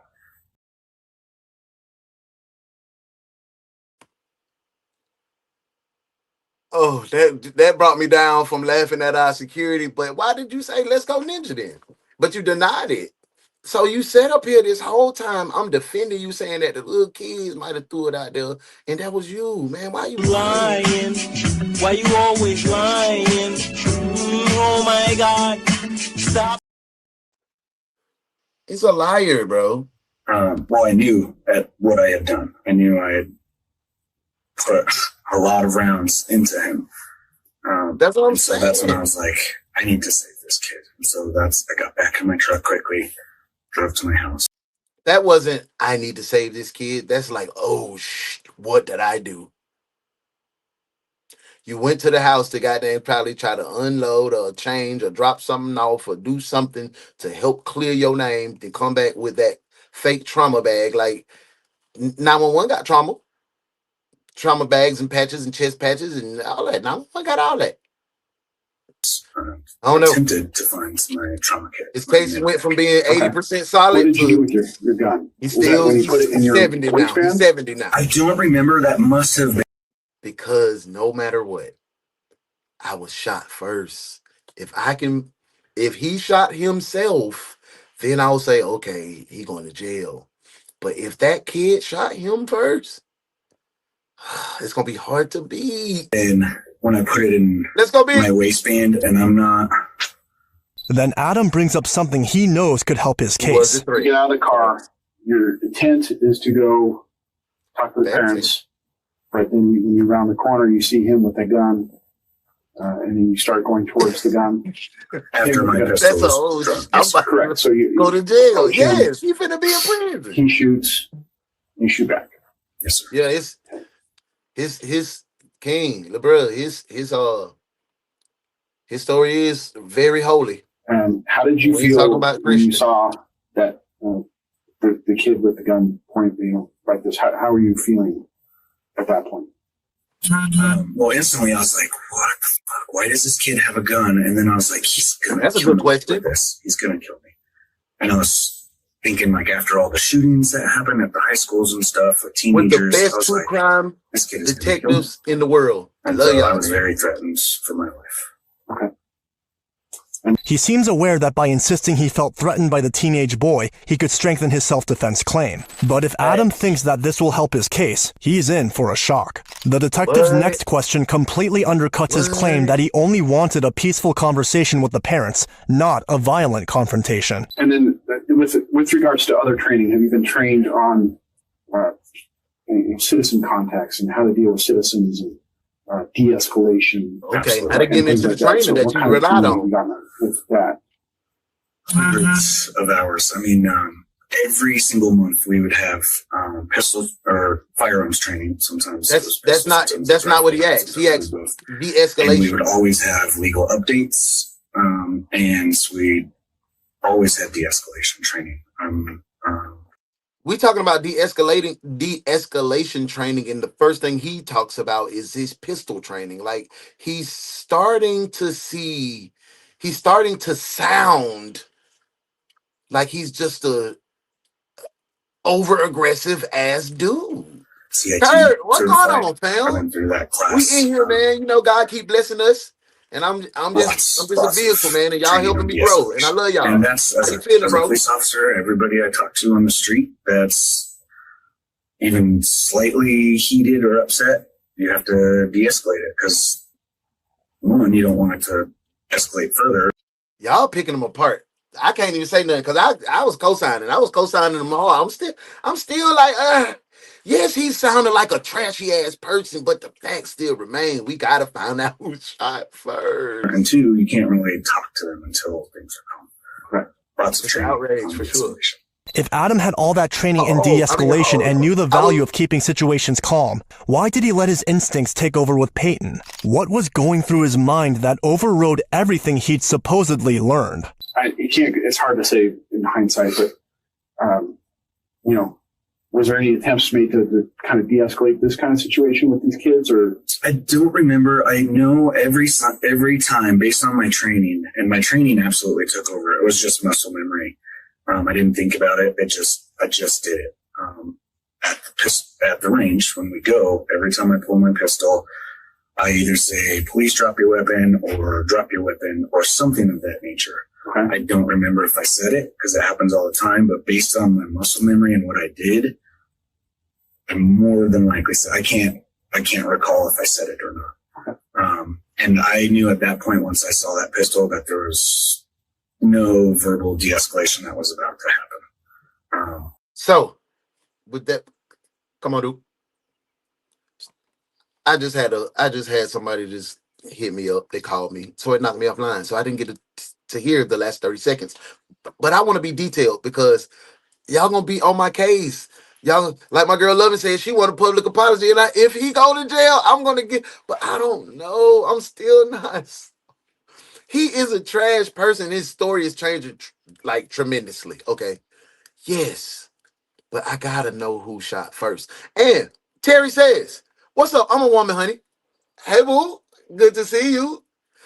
To let you know, I haven't been able to find you. What? I don't know what's going on with YouTube, but we growing, and I'm glad you're here. I've been offline taking care of business, but what's going on with this man? He's an ex-cop, and I'm glad you're handling business, and welcome back. We missed you. Thank you for being here. Thank you for your engagement and your energy. Thank you, Mom. But this guy is a former police. He was patrolling the neighborhood. Some kids were speeding back and forth. He got out of the car, approached the dude. Somebody said, 'Let's go, N-word.' And it was a shot. Bow. And then followed behind that shot, less than a second later, was a volley of about 15 to 17 additional shots. Laid on the ground was a young 17-year-old by the name of Peyton. He was injured. He was deceased. And this is the guy that did it. a resigned police, former police of the Aurora, Colorado Police Department. Welcome in. Let's get back to the case.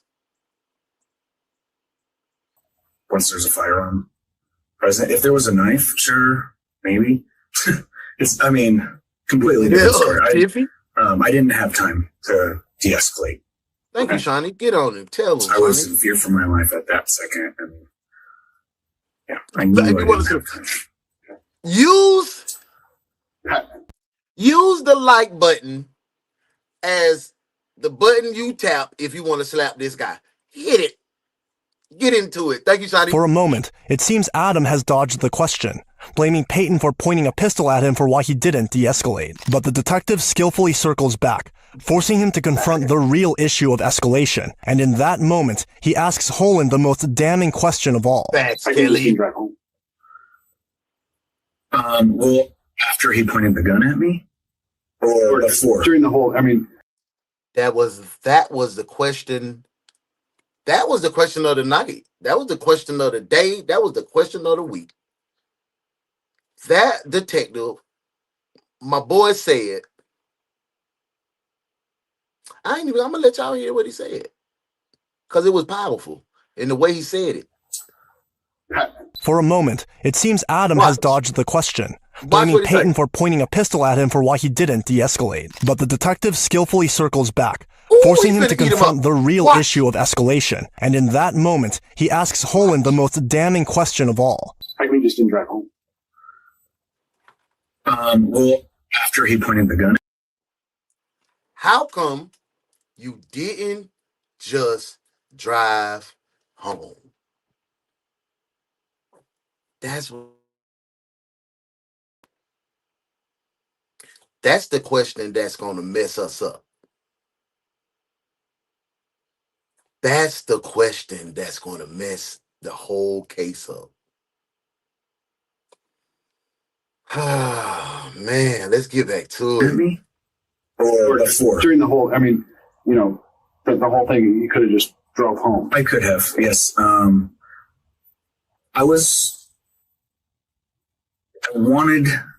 want to talk to them as many times as I can to stop speeding in the neighborhood, and maybe they would get it through their heads. I don't know.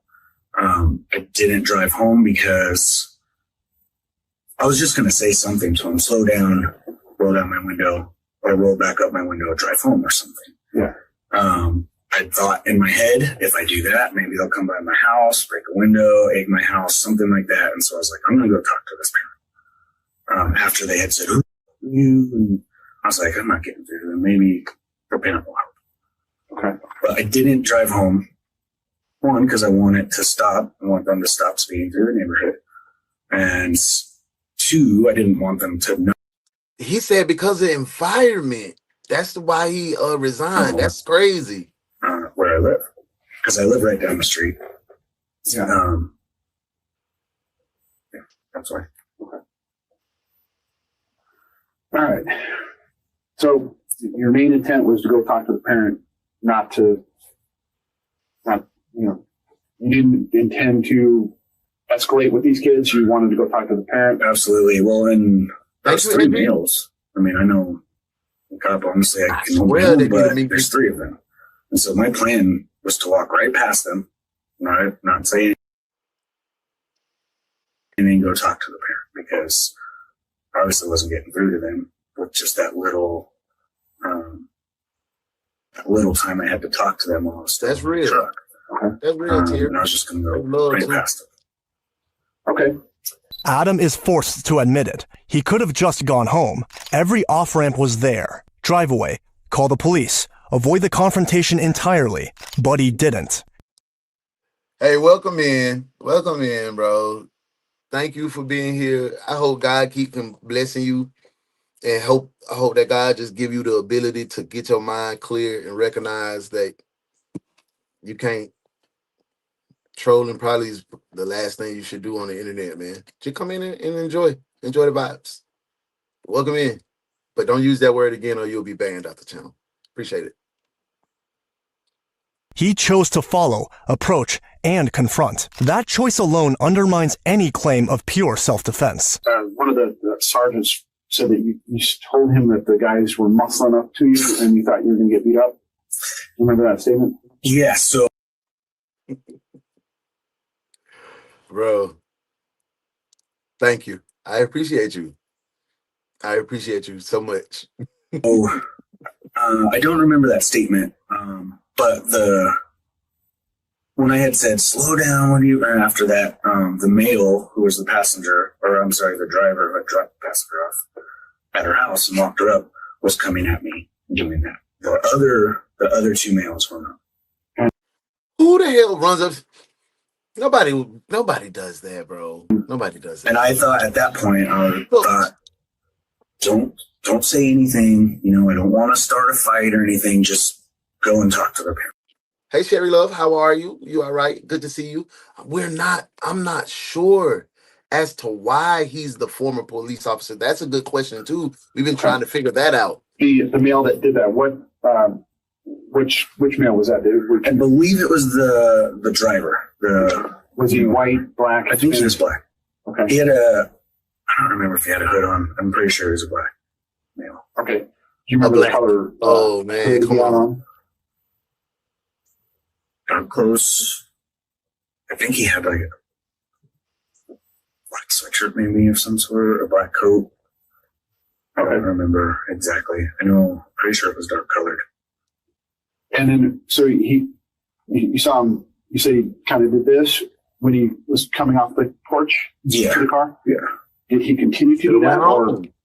I don't remember. Because at that point, that's when I was like, I'm going to go talk to the parent. And so I had gotten out of my truck. So I don't know if he continued to do that. When I rounded the corner, I don't know if he was still doing it. I just saw that pistol and just reacted. Okay. So I have no idea if he continued. Okay. Now, and you pulled that firearm. He has no authority in no areas, Sherry. That's the thing. He resigned. He's just a civilian like you and I. Because I had seen his firearm, his pistol. Okay. Yep, I call that too. Trying to flex his authority. Seeing that pistol caused you to advance on him. Thank you, TT. Right. I just went in. Once I saw that pistol, like I said, I didn't think. It was just muscle memory, and I just did it. Okay. How do you normally carry your pistol? Like in what condition? What do you mean? Like with the holster? Like you carry a magazine in it with ammunition? Chamber? Yeah, I carry one in the chamber. I load up my full mag, so my shield that I was carrying that night, it's 10+1. Okay. So I 10 in the mag, one in the chamber. Okay. And that's how I always carry. I also have another magazine that I keep in my truck, just in case. You never know. Over half an hour into the interrogation, the detectives focus on Adam's gun. His claims seem important, though he has no idea the evidence disproving his story about keeping the gun in the truck will surface just 20 minutes later. At any point, when you were in the truck, did you point your handgun at any of these kids? When I was in my truck? No, absolutely not. Okay. Was it at any point in this, when you were in the truck, did you take your gun and rack the slide? No, because I always carry one in the chamber. There's no need to rack my slide. Well, what's up? There wouldn't have been any. Thank you for being here, family. Right? This is the case of Adam Holen out in Aurora, Colorado. He approached some kids. He's a resigned police officer. Just a week before this incident, he emptied his magazine on a kid that was racing through the streets, but he was shot. We don't know if the kid shot him first or he was shot raising his weapon. My opinion is that the kid shot and he returned fire. That's what we're debating about. Welcome in. And if I would have, you guys searched my vehicle. If I would have done that and I carry one in the chamber, there would be a loose 9mm Hornady self-defense rounds somewhere in my vehicle in the passenger seat or something. Yeah. Okay. We didn't find it. So, all right. Next, When the detectives ask about his attempts to help Peyton, Adam's response is unsettling for someone who had just fired multiple shots at the teenager. Oh, no. I ain't put you in your place. We showing love. I ain't put you in. I ain't put you in your place. I mean, it felt like forever, right? But I was talking about the person that was trying to be a troll. Not you at all. Realistically, 35 minutes or so. I don't know. There's just, I mean, I wasn't thinking about time, obviously. I'm thinking about trying to get a pulse back on this kid. Justice, what's going on, family? It's probably just the cop in me. I mean, you guys as well. You're trying to hurt somebody. I didn't take it personal. I didn't take anything personal as a cop, and I knew that this kid needed help, whether he had shot me or not. I knew that I needed to try and help this kid, try to save him. I knew he was dying. Okay, I knew he was dying. That was I tried to go up and get my trauma kit because I figured the stuff I have in that, possibly pack of wounds. I have the chest seals. I have everything in this trauma kit. And that's why I went up and got it, because I knew that he was in very bad condition. Yes. He's stealing wrong. Adam repeatedly pins the blame on Peyton, calling him the shooter, and emphasizes that he was trying to save him because of the cop in him. In fact, he almost appears detached from the fact that he shot a teenager multiple times, portraying himself more as a victim. Oh, Peyton may be biracial. I just got a good look at him. He was a little darker in hue. Let's take a look. Because I knew that he was in very bad condition. Yes. Did he make? If Peyton isn't a white teenager, does that change the narrative? Does it make him seem more racist? I don't like throwing that word around because some people aren't racist. They have moments where, but it's some people that are genuinely racist and they don't like melanated people. Does that make it feel different if Peyton is... Adam repeatedly pins the blame on Peyton, calling him the shooter, and emphasizes that he was trying to save him because of the cop in him. In fact, he almost... See, yeah, check it. I don't know.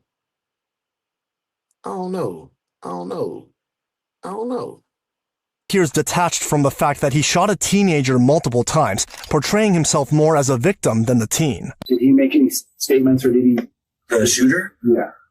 When you were attending to him, did he say anything, or was he even conscious? He was not conscious, not breathing, didn't have a pulse. Okay. He didn't say. Without a bad sound, like he shouldn't have a gun either. To be honest, you're absolutely right. I knew he was deceased. Okay. I appreciate you guys. Thank you. Had a very slim chance at survival. Yeah. The interrogation shifts back to the shooting. The detective presses Adam on how many rounds he fired, and the answer is chilling. And I know it happened so fast, but how many rounds do you recall you shooting? Yeah, why are you? And you're resigned, officer. Why do you even still have the shield? If I didn't empty my magazine, it was pretty close to it. I know more than 6, possibly all 11. I don't recall.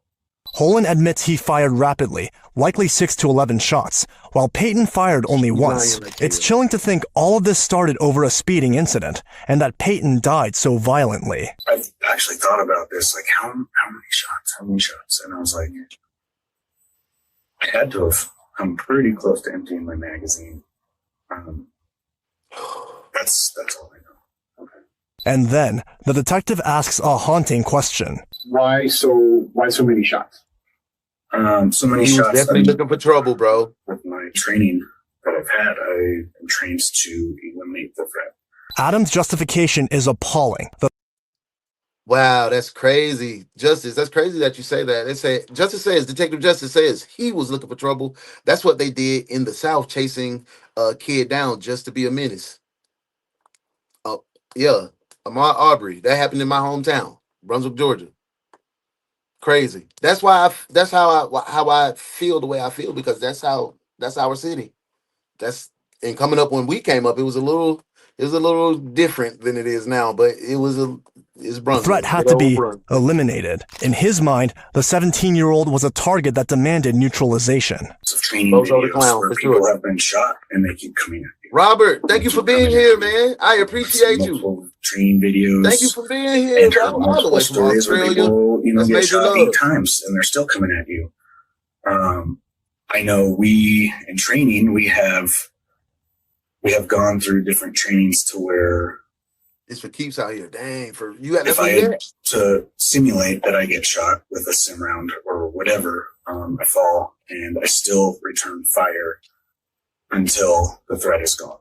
Okay. I didn't know that the threat was gone. He was falling as I was shooting. I noticed that. It get under my skin sometimes. I just continued. I wasn't thinking about it. It's just the training that I've had that I just, until the threat was eliminated. But y'all usually bring me back out of it. And that's, I guess that's when I stopped. I don't recall exactly when I stopped.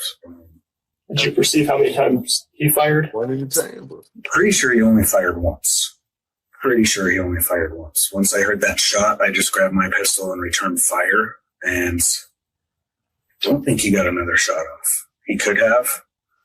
I'm not sure. Oh, that felt trashy. I don't think he got another shot off. Did it give you like something like in the pit of your stomach, like, oh, he bragging? It kind of came off as a braggadocious moment. Maybe I'm just overreacting, but I still think he's gonna beat the case. He shot first. Could have gone into the house. There's kids that live right across the street. I believe he only took one shot. Okay. Well, do you mind if I look at your statement here? No, I don't. It's here that the gap between a civilian's idea of self-defense and a trained officer's eliminate the threat mindset becomes terrifyingly clear. The detectives then ask whether he tried to handle the speeding issue through proper legal channels before it escalated into tragedy. With the complaints about what up, speeding Beezy? and things Welcome in, bro. of that nature, Good have to you made see any reports to the police about it, or maybe complaints to like the Aurora, like a what's that? Access Aurora. Have you made any online reporting anything? I haven't. There was a bunch of like criminal mischief that was going on in my neighborhood, and my neighbors came to me, and because they knew I was a cop, and they're like, "Is there any way you can try to get an extra patrol or something?" And I Michael B, what's asked going that, on, man? and Good to I see never you, got brother. it. Welcome in. On the 4th of July, actually, one of my cop friends that works for Hero County Marshal, he was at my house, and he almost got in an altercation with them because we were playing cornhole, and they kept flying by more than once. And the same girl, the same house, same vehicle. car, same vehicle. Okay. 4th of July this year. They usually, according to Detective Remy Red, thank you for that info too, Remy. They usually resign before they get fired so they can keep their pension and whatever else. And I think it won't say why he resigned, maybe. And I think you're spot on. That is spot on. The 4th of July this year. And he said, "Does this happen all the time?" I was like, "Yeah." I was like, "Should I That's why report we it?" gotta I was have like, "The places last like this time where we can I express asked for an extra ourselves and be patrol, respectful I know and we're love on busy. each other. I mean, Like genuinely, for I know real. you guys have your hands full. We bigger than And the I was like, internet. the last time, I don't know. I don't even know if it's worth requesting. Facts. I don't know. I never did. I'm listening to what you're putting down, Dakota. Do you remember on that 4th of July incident who was driving that red car? I don't know if it was exactly him. Did you estimate the amount of times you've seen them speed through the neighborhood? So you didn't even know it was him driving? 5 or 6.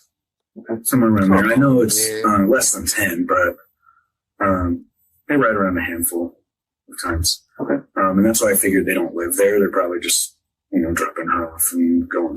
Instead of pursuing the speeding teens through proper channels, Adam gave up and decided to handle it himself. Had he insisted on something like a patrol car in the neighborhood to resolve this matter, perhaps this tragedy could have been avoided. After gathering all these details from Adam, the detectives decide it's time to present the evidence, and the strongest piece they bring completely contradicts his claim about keeping his gun holstered in the truck from 20 minutes earlier. So one of the kids says that you pointed. We're not on Death Duty. We vibing today, Mike. Come on in. Now tomorrow might that's be. What this is. This is kind of like the crux of this whole case. Absolutely. You're right, bro. I really want to hash what happened in that cab when you were talking to him, through the window. Sure. I don't remember if my light was on or off. But I rolled down the window and I yelled, "Stop speeding" through our neighborhood. And I wasn't doing anything in the cab. I probably had one hand on the steering wheel because that's how I drive. Okay. Left hand on the steering wheel? Yeah, okay. And I wasn't planning on getting out. I thought they would just, say something like, blah, blah, blah, and then go home. It wasn't even real, bro. It's so crazy. This young 17-year-old lost his life because he was, little kid come pull off in front of his house fast. This man is in front of his house, the kid's house. Like, he was just, I want to know why he got kicked out of the force or forced to resign, because that makes a world of a difference in this case. If he was a bully and he had all these complaints going, like I said earlier, on his file, if he's just been a menace to the community, this is cold-blooded murder. But I still can't even say that because he was shot first in the hip, and that's gonna hurt. That's gonna hurt putting him in jail. We'll do what we want. And so that's when I decided to go up and speak with an adult. Okay. Oh, the kids said they do what they want. You keep your gun on your right hip? Yeah, I do. And that night, how did you have it carried? Concealed? Oh, running bike? I run it bike. We're going to go back 3 minutes instead of 2 because I got to get the whole grasp. Put them bikes in the comments. Let's run this bike so we can definitely lock in because we getting to the end of the case. We getting to the verdict. Let's go. Morning shift. Like bike. All right, now say it how I said it. That really sound like, it really feel weird even me trying to prepare my mouth to do that. But like, I say bike, street, bike, pipe. Bike, pipe. That sounds crazy. All right, that is a country. All right, let me do it. I said, it ain't like hard and that's just back. That sounds weird. See, I felt like you was freestyle. And things with that nature. Have you made any reports to the police about it, or made any complaints to like the Aurora? What's that? Access Aurora. Yeah. Have you made any online reporting anything? I haven't. There was a bunch of like criminal mischief that was going on in my neighborhood, and my neighbors came to me, and because they knew I was a cop, and they're like, "Is there any way you can try to get an extra patrol or something?" And I asked that, and we never got it. On the 4th of July, actually, one of my cop friends that works for Hero County Marshal, he was at my house, and he almost got in an altercation with them because we were playing cornhole, and they kept flying by more than once. And the same girl, the same house, same vehicle, car, same vehicle. Okay. 4th of July this year too, right? The 4th of July this year. And he said, "Does this happen all the time?" I was like, "Yeah." He's like, I was like, "Should I report it?" I was like, "The last time I asked for an extra patrol, I know they're busy. I mean, I know you guys have your hands full." And I was like, "The last time, I don't know." Oh, he's shifting the blame to the police for not replying to a call of when him and his other police buddy from another county was playing cornhole. Oh, he really has a problem with authority, bro. Like, he's the authority. He is the only authority. And it got to be his way. That's probably why he got kicked out of the force. I don't even know if it's worth requesting. I don't know. I never did, though. Okay. To answer your question. Do you remember on that 4th of July incident, who was driving that red car? I don't know if it was exactly him. Did you estimate the amount of times you've seen them speed through the neighborhood? Man, nah, he said they busy. That's crazy. I know it's real. That's what I'm saying. It 10, don't flow. It don't flow. What he's saying is not flowing. And I was co-signing. And that's why I figured they don't live there. They're probably just, dropping her off and going somewhere. Instead of pursuing the speeding teens through proper channels, Adam gave up and decided to handle it himself. Had he insisted on something like a patrol car in the neighborhood to resolve this matter, perhaps this tragedy could have been avoided. After gathering all these details from Adam, the detectives decide it's time to present the evidence, and the strongest piece they bring completely contradicts his claim about keeping his gun holstered in the truck from 20 minutes earlier. So, one of the kids says that you pointed a gun at him while you were in the cab. So And that's what this is, this is kind of like the crux of this whole case. Be safe. Drive safe, little boy. I really want to hash what happened in that cab when you were talking to him, through the window. Sure. I don't remember if my light was on or off. Word of the day is allegedly. Shauna hit me with it too. I yelled, "Stop speeding through our neighborhood!" Yeah, and I wasn't doing anything in the cab. I probably had one hand on the steering wheel because that's how I drive. Okay, left hand on the steering wheel. Yeah, okay. And I wasn't right hand on the thigh. I wasn't planning on getting out. I thought they would just, say something like blah, blah, blah, and then go home. But they were like, "We'll do what we want," and so that's when I decided to go up.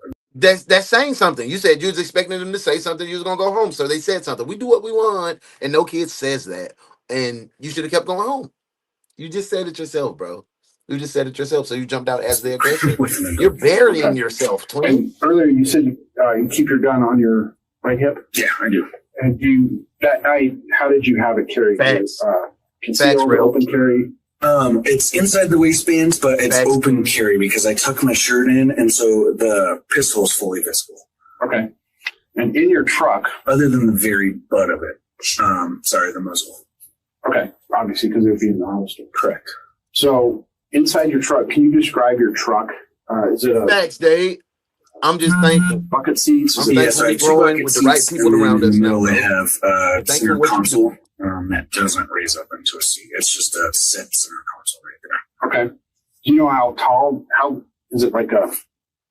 Is it a tall center console? It's raised. I would say probably similar to this, just enough for you hitting it right on the head. Okay, where I can lean on. I can't disagree with you. I guess average. I did too, bad boy. Okay. That messed me up. That you see my energy like crashed out because I was like, no, it's nobody. Why would they even say the word? I was like, oh my God, man. I didn't even know this was the thing. Now it instantly put me in defensive mode. And I could be honest with you because y'all my family. Bro, I grew up in Brunswick, Georgia. We talking about the Marbury case. Bro, it's like this shit gets old. This story gets old, bro. So that's why I just like, here we go again. Like with the kids, I'm tired of doing cases that's involving kids too. I don't want to do it no more. So I know they're gonna come up, but I'm gonna try my best to power through. But it's just you get tired of hearing the same tragedy over and over again. But not a straight seat. So correct. Somebody looking from the side, they'd see the center console. Yeah, absolutely. Yeah, because the seat sits lower than. You think he's somebody for sure.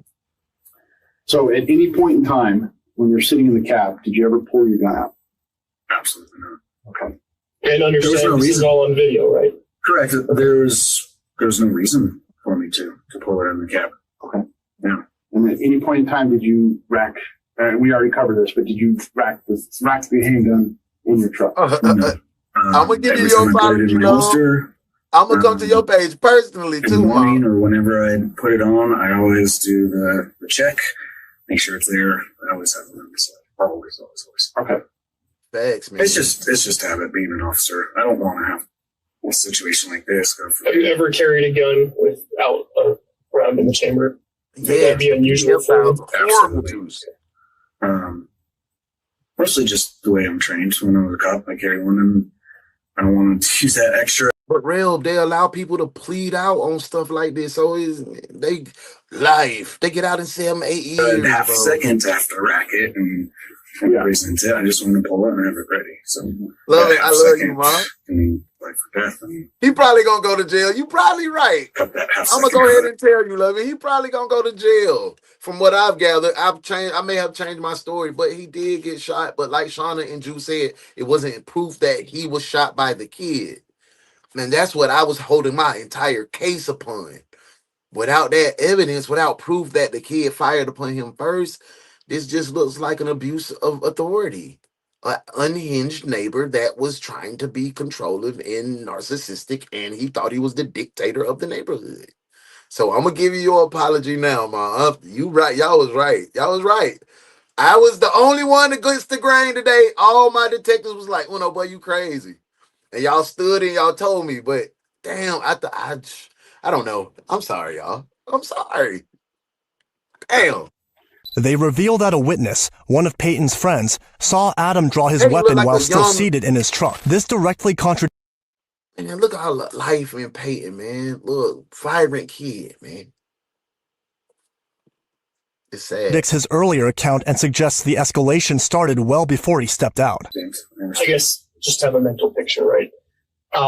Yes. One, if you wouldn't mind, could you actually like demonstrate from the time you pull up in your truck to getting out of the car exactly what that looked like? I know you can't really Like while I was in my truck? So you kind of started. So you had your left hand on the steering wheel. Sure. You have a verbal exchange with the people outside. What was your other hand doing? Oh, I think I was leaning on my center console. Matt, I didn't recall, welcome but- in, brothers. Thank you for being here. And Matt came in with a big, impactful statement. One way to end the same old story, take all qualified immunity away. If you're a good, true cop, you don't need it anyway. Ooh, Matt, we need you on the team, brother. Good job, detective. Now that's what you call being trained properly. I like what you did there, detective. Good work.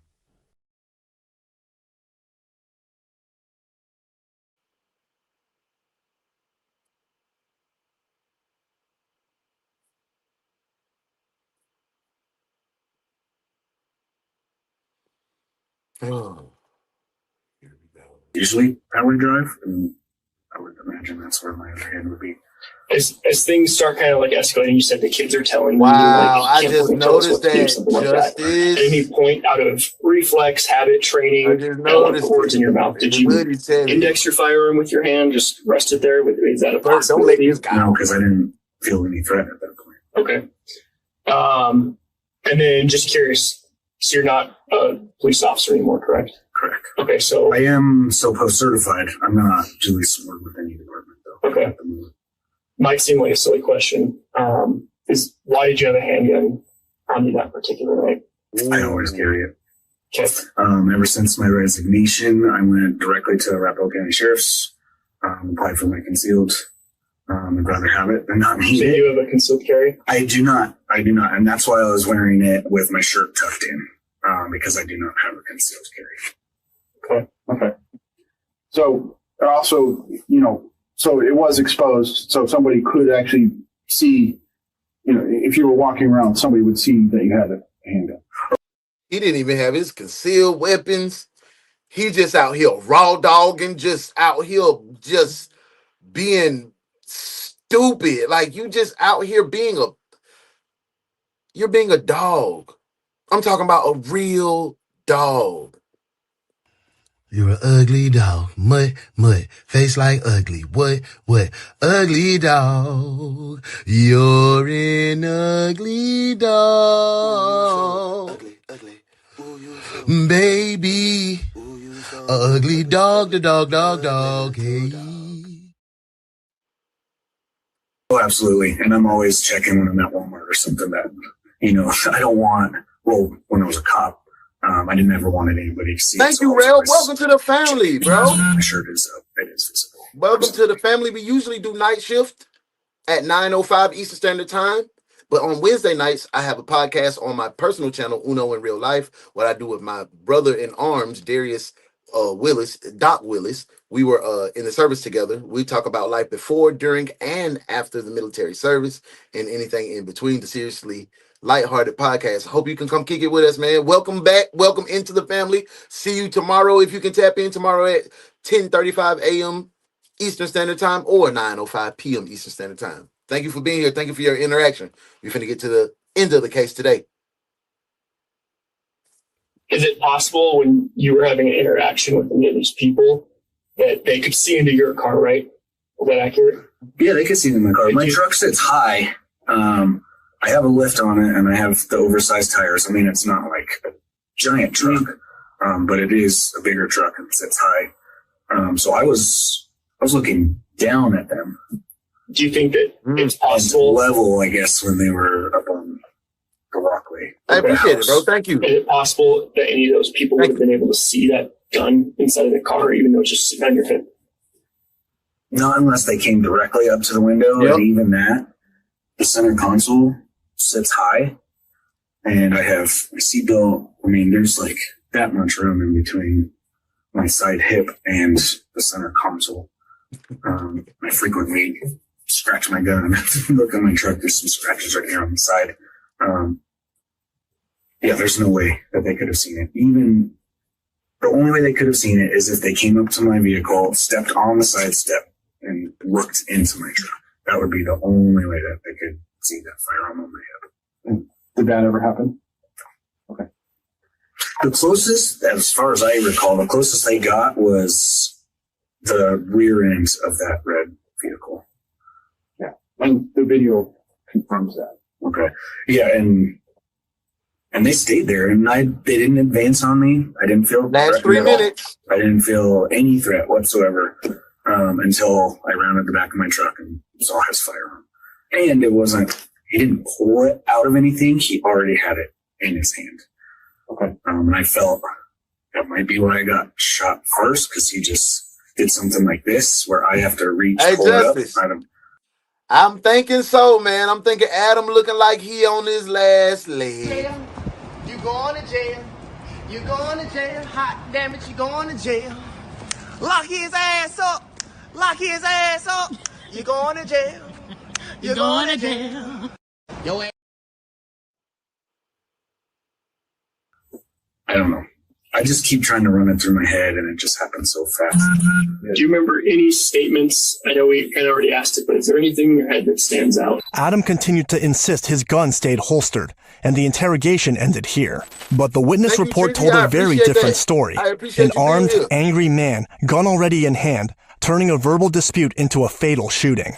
On top of that, Ring camera footage showed him exiting his truck and approaching the passenger side of the car, raising his gun first. Peyton responded by raising his own firearm and firing a single shot, after which Adam fired multiple rounds in return. Investigators concluded that Adam was the aggressor and noted he could have left the scene at any point before the shooting. Based on this, police charged him with second-degree murder, felony menacing, and prohibited use of a weapon. On July 11th, 2024, a jury found him guilty of the lesser charge of manslaughter rather than second-degree murder. He was acquitted of felony menacing and sentenced to 2 years in prison, followed by 3 years of mandatory parole. Was this a fair sentence? What do you think? If you enjoyed our production and how we explained this case, please consider subscribing, as it helps us out a ton. I'll see you next time. Oh my God.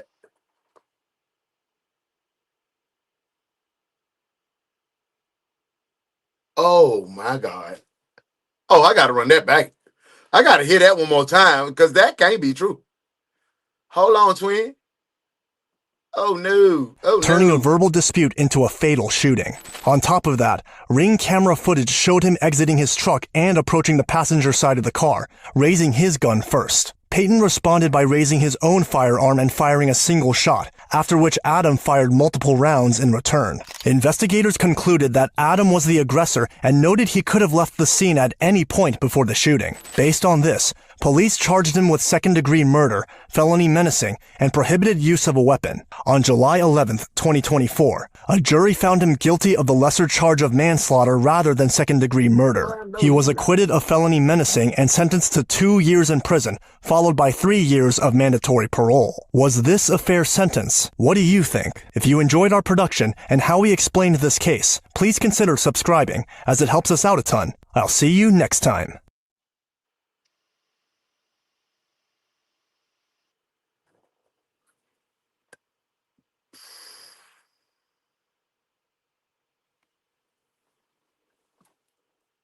So he beat it? He beat, bro. Come on, man. Come on. Let's book him first, and we gotta talk. We gotta put the words in the comments. We gotta come back and talk about what. Let's book him.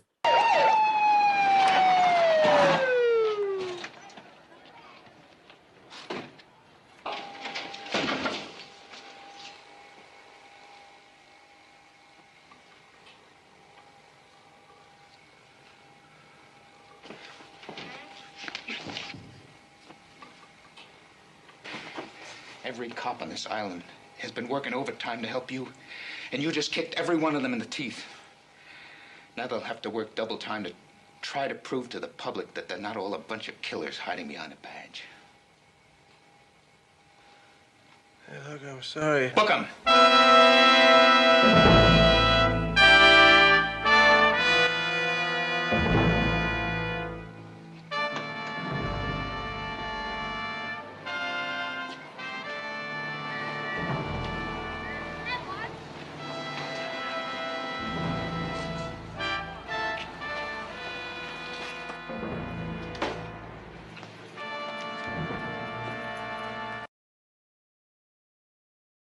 Man, bruh. I'm baffled. I'm baffled, y'all. I'm totally baffled because y'all had already told me Uno, but he's not finna get off. He's not finna get off. He's not. He didn't get off. He got charged. He got charged, but 2 years, twin. That boy did 13 months and got out of jail talking about 5 years parole.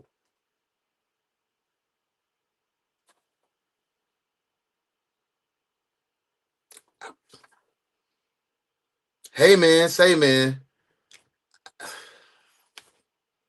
I had a good time today with y'all. We have a good time all the time.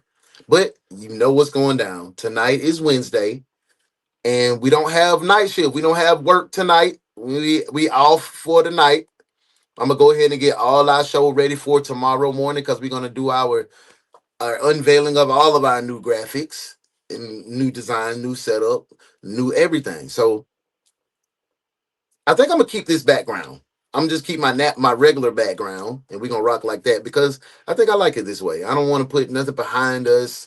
It's us. It's us in the raw. We going back to where we started, and we just gonna spruce it up a little bit, and we're gonna keep showing love. I need y'all to get out today, be positive, go spread some love. If you are close by your kids, even if you're not close by your kids, send them something like a great positive message. Let them know that you're proud of them. Send out, if you got a niece, a nephew, let them know. Don't just say, I'm proud of you. Tell them why. Give them, and I'm challenging you, detectives, 5 reasons why you proud of whoever you send the message to. 5 reasons.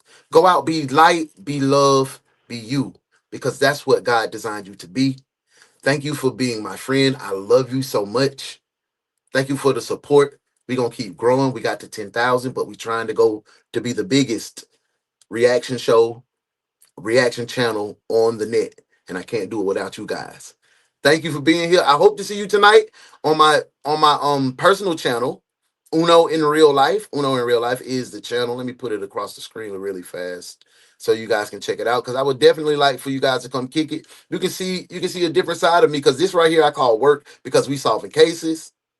But if you want to go kick it with me at Foxhole Bros tonight, it's on the screen. Uno in Real Life. It starts at 9:05 p.m. Eastern Standard Time. I hope to see you then. If I don't, I'll see you at Ace's after party. Hey, man, say, man, I love y'all. Thank y'all for being you. Peace.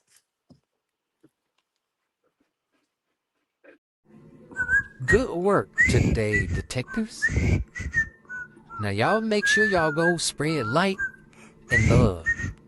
And we'll see you again at 9:05 a.m. for another case from your favorite true crime reaction show with your favorite host, The Morning Crew, with UnoDaOne. This has been DaOnes Detective Agency.